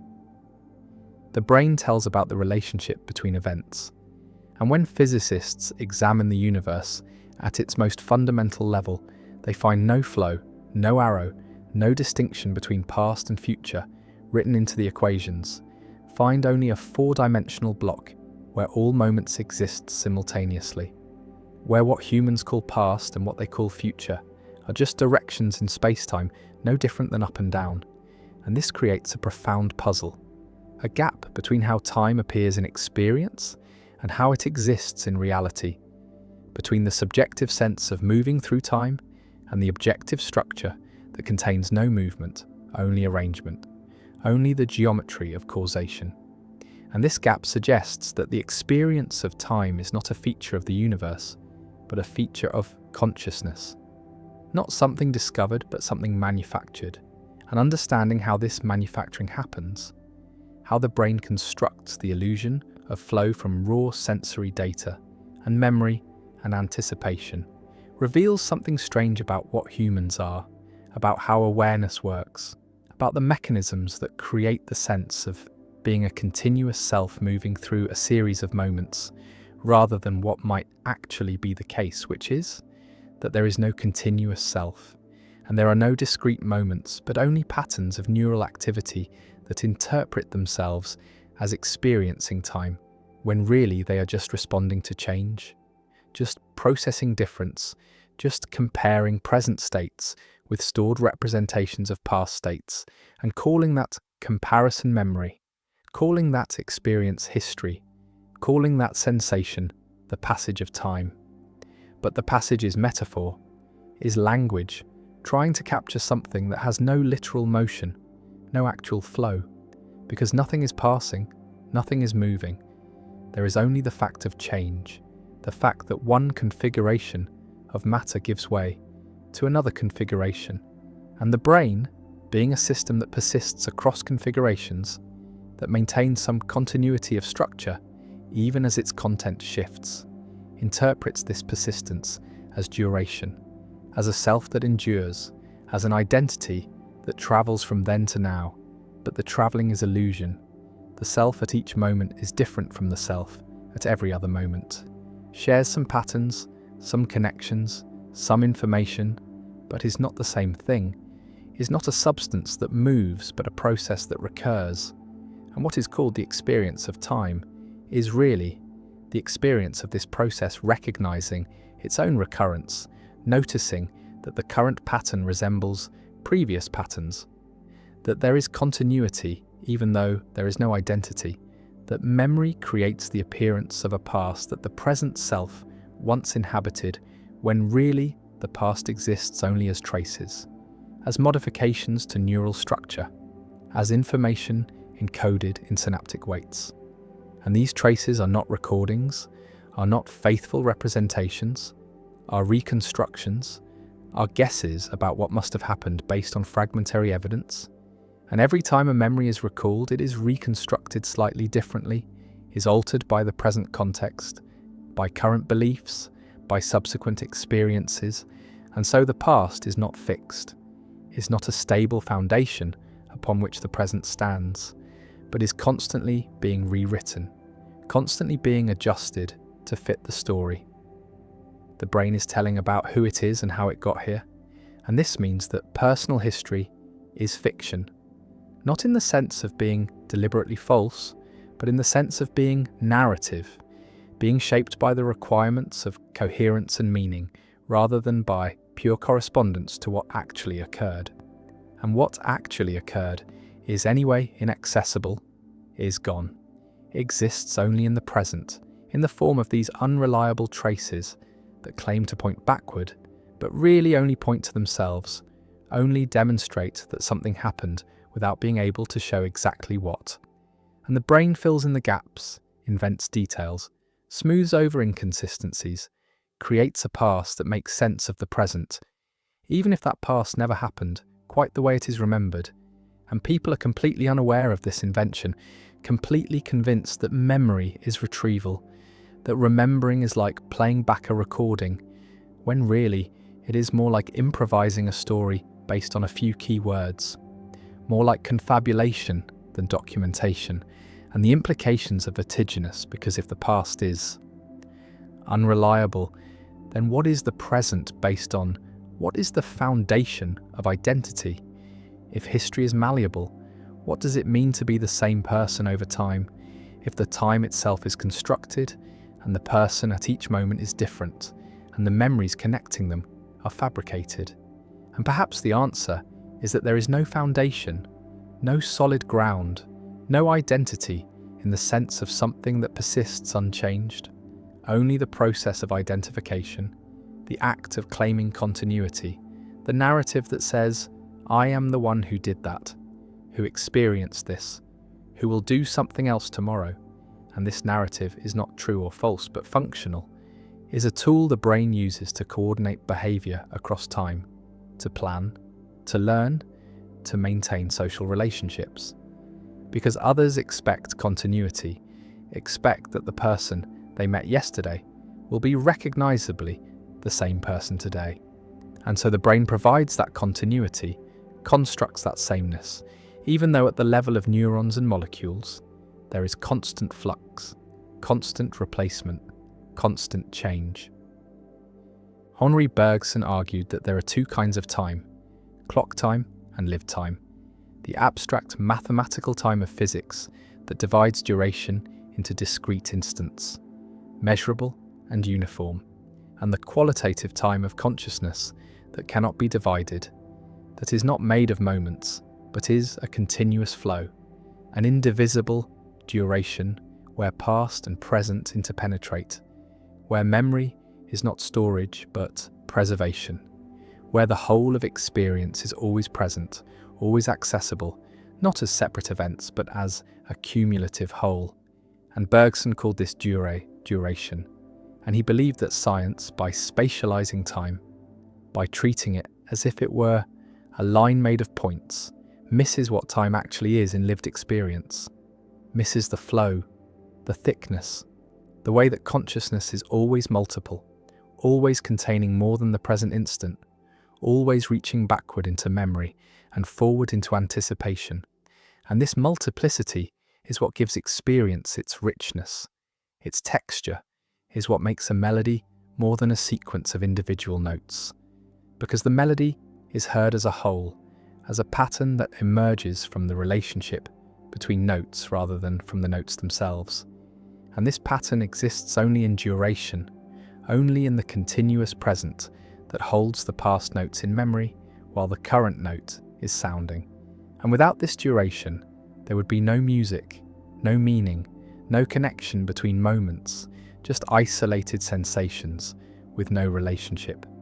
And Bergson believed that the brain does not produce consciousness but limits it, filters it, reduces the totality of duration to the narrow slice that is relevant for action, for survival, for navigating the practical demands of living in a body. And what is called the present moment is really just this filtered slice, this pragmatic selection from the fullness of time and different states of consciousness.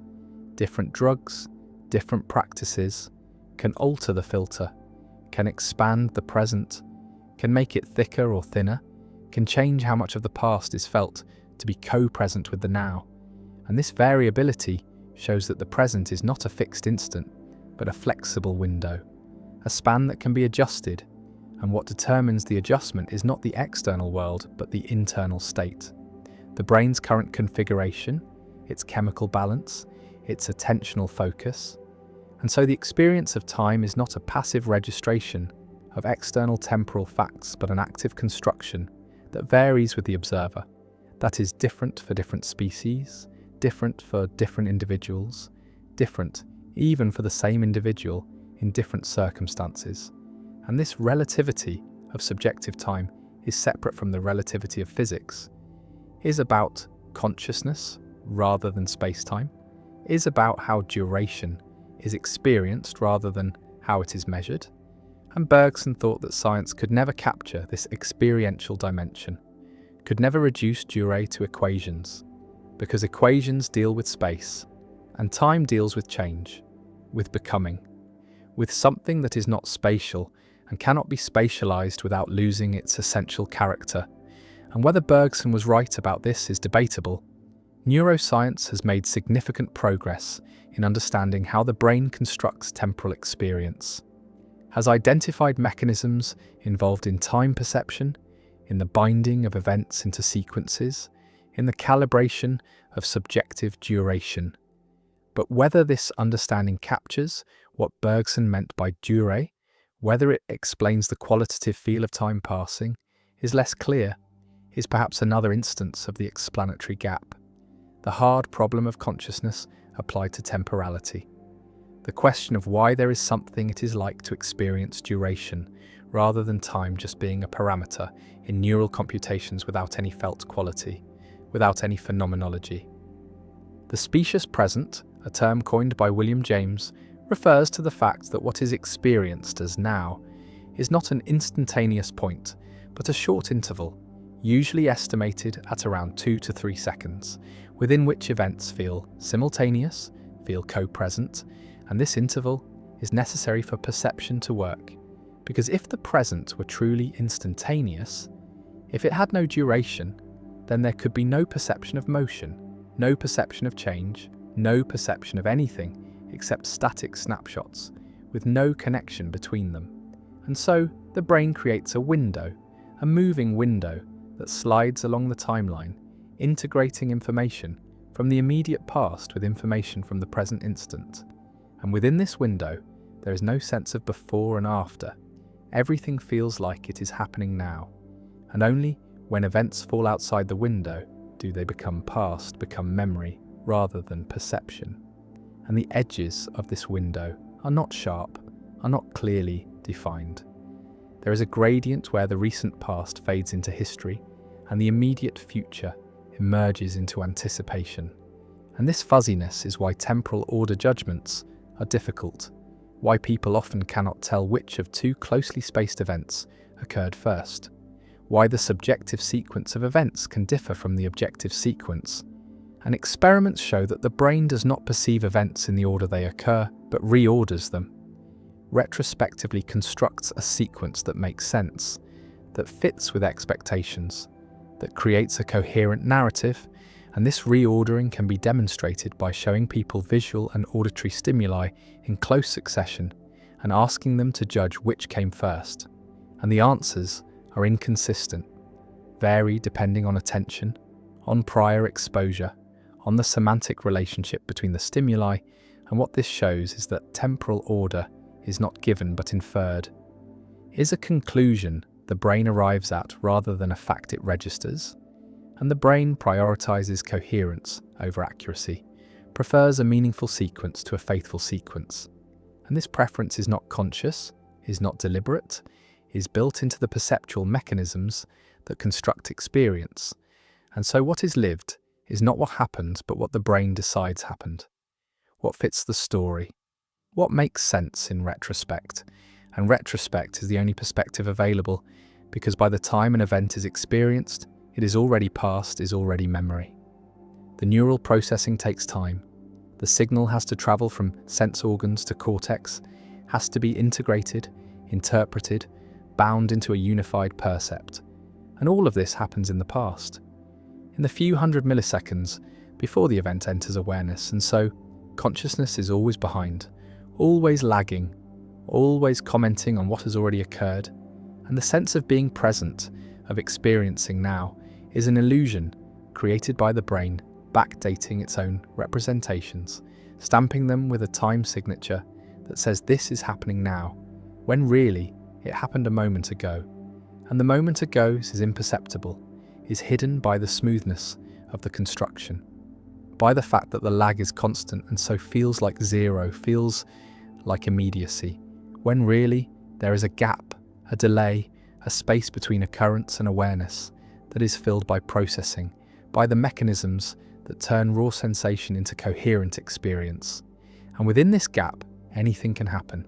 Any reordering, any editing, any adjustment that makes the story work. And there is no way to catch the brain in the act. No way to compare the experience to the reality, because the experience is the only access to reality, is the only data available. And so the illusion is perfect, is undetectable from within, can only be inferred from indirect evidence, from experiments that catch the brain making mistakes, from situations where the constructed sequence contradicts the known sequence, and these situations are rare, require careful setup, because most of the time the construction is accurate enough, is close enough to the actual order of events that no discrepancy is noticed, no problem arises, and this is what the mechanisms are optimized for. Not perfect accuracy, but sufficient accuracy, good enough to navigate the world, to avoid predators, to catch prey, to coordinate action with perception. And beyond that threshold, there is no selective pressure, no reason for the system to be more precise, and so it is not.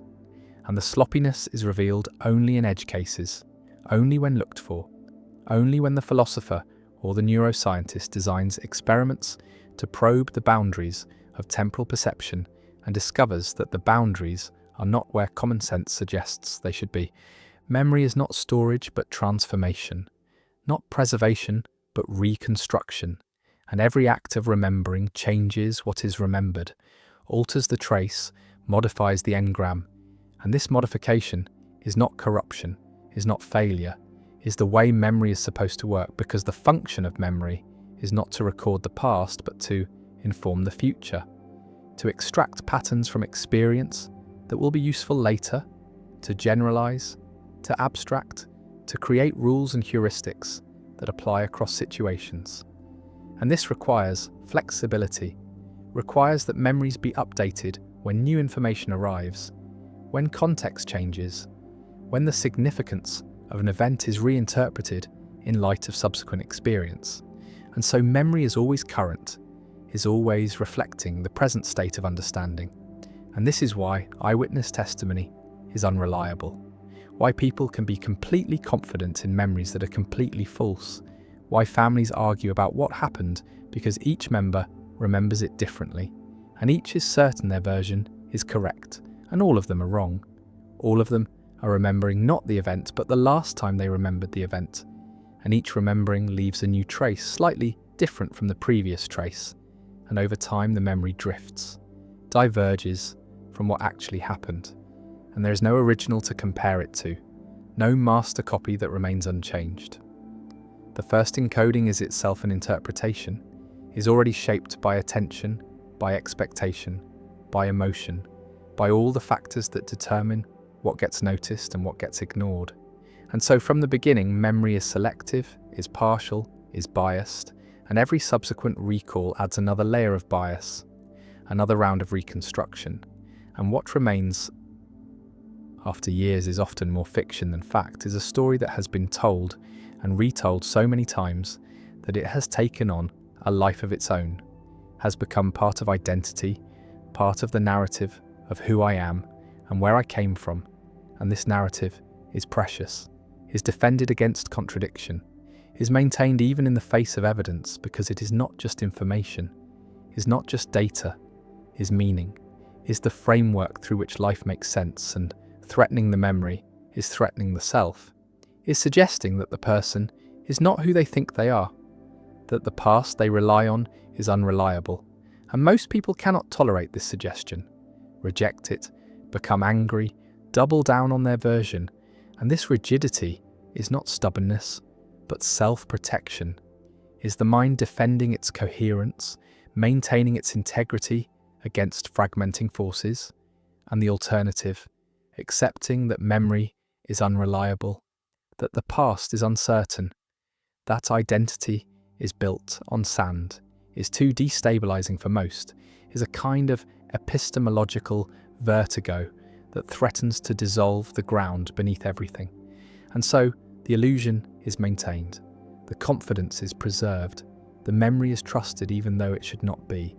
And life continues on this foundation of useful fictions, of pragmatic falsehoods, of stories that are not true but are necessary. And perhaps truth is not the right criterion. Perhaps what matters is not whether the memory corresponds to what happened, but whether it serves the present, whether it helps navigate current challenges, whether it contributes to functioning.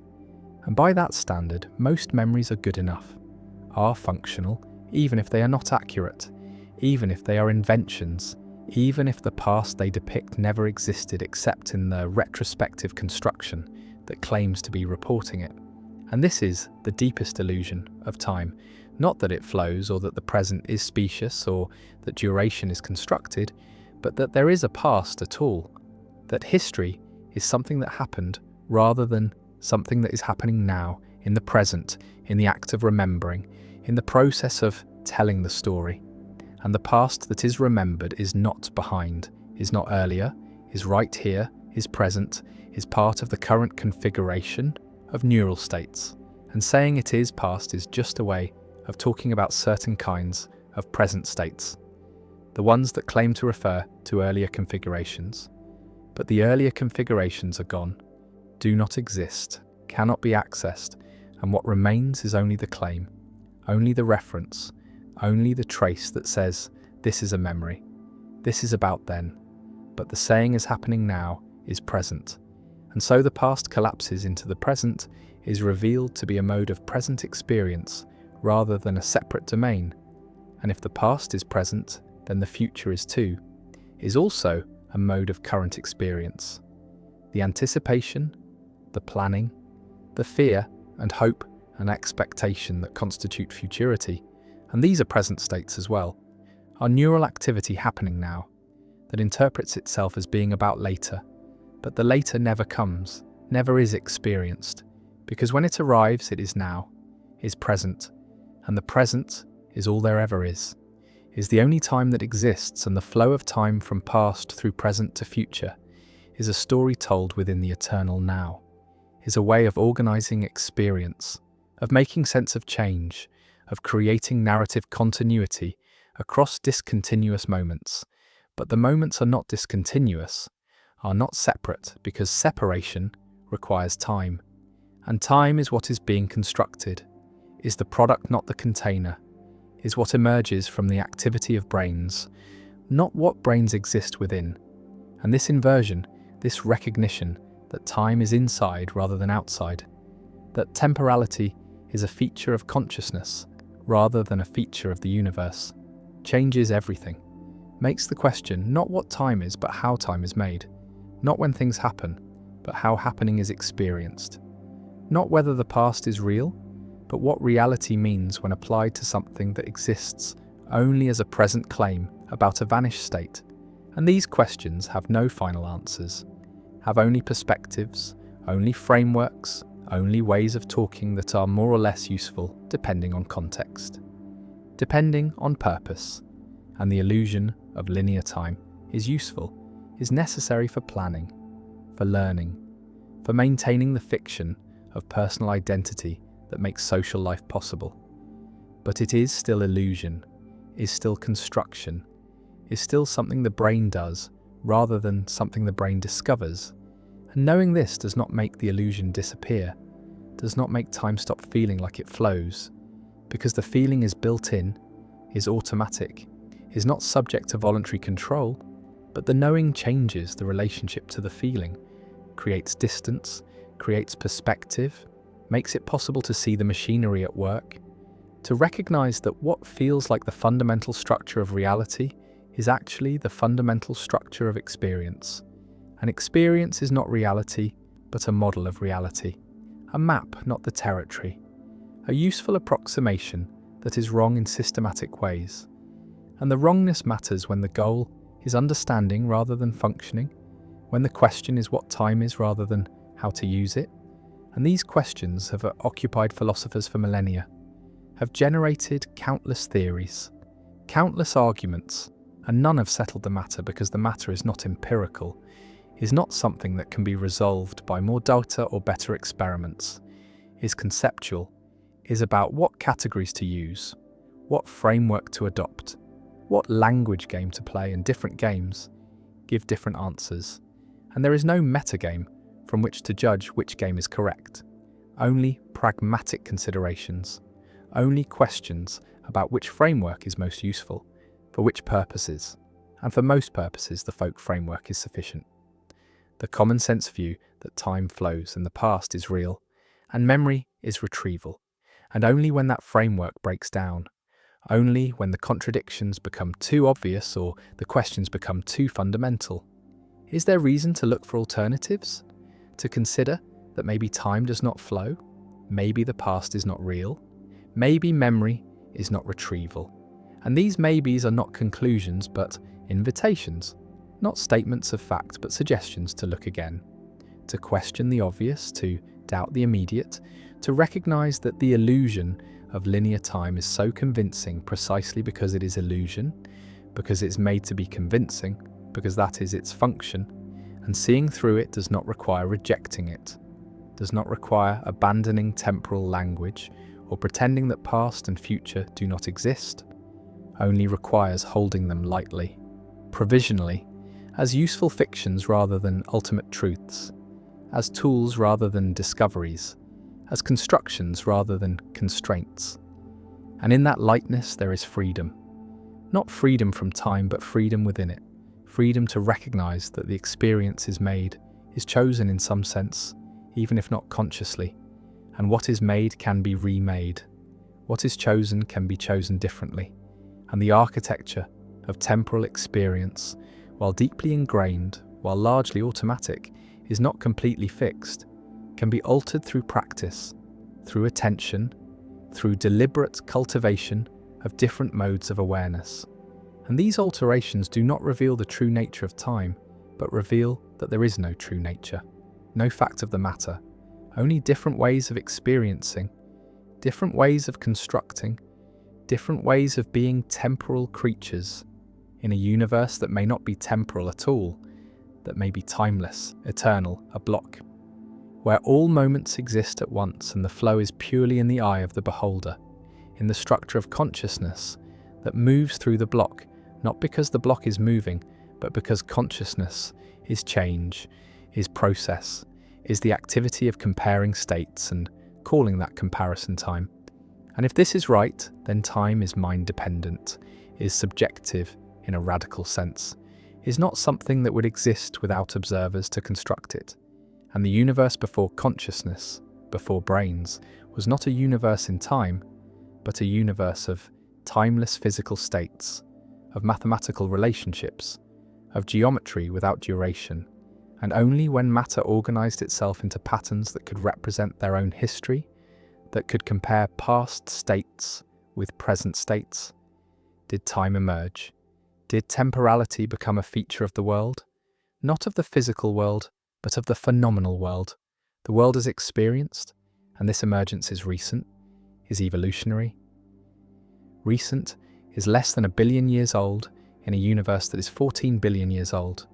And for most of the universe's history, there was no time, no flow, no past or future, just configurations of matter energy, obeying laws that contain no temporal asymmetry, no preferred direction.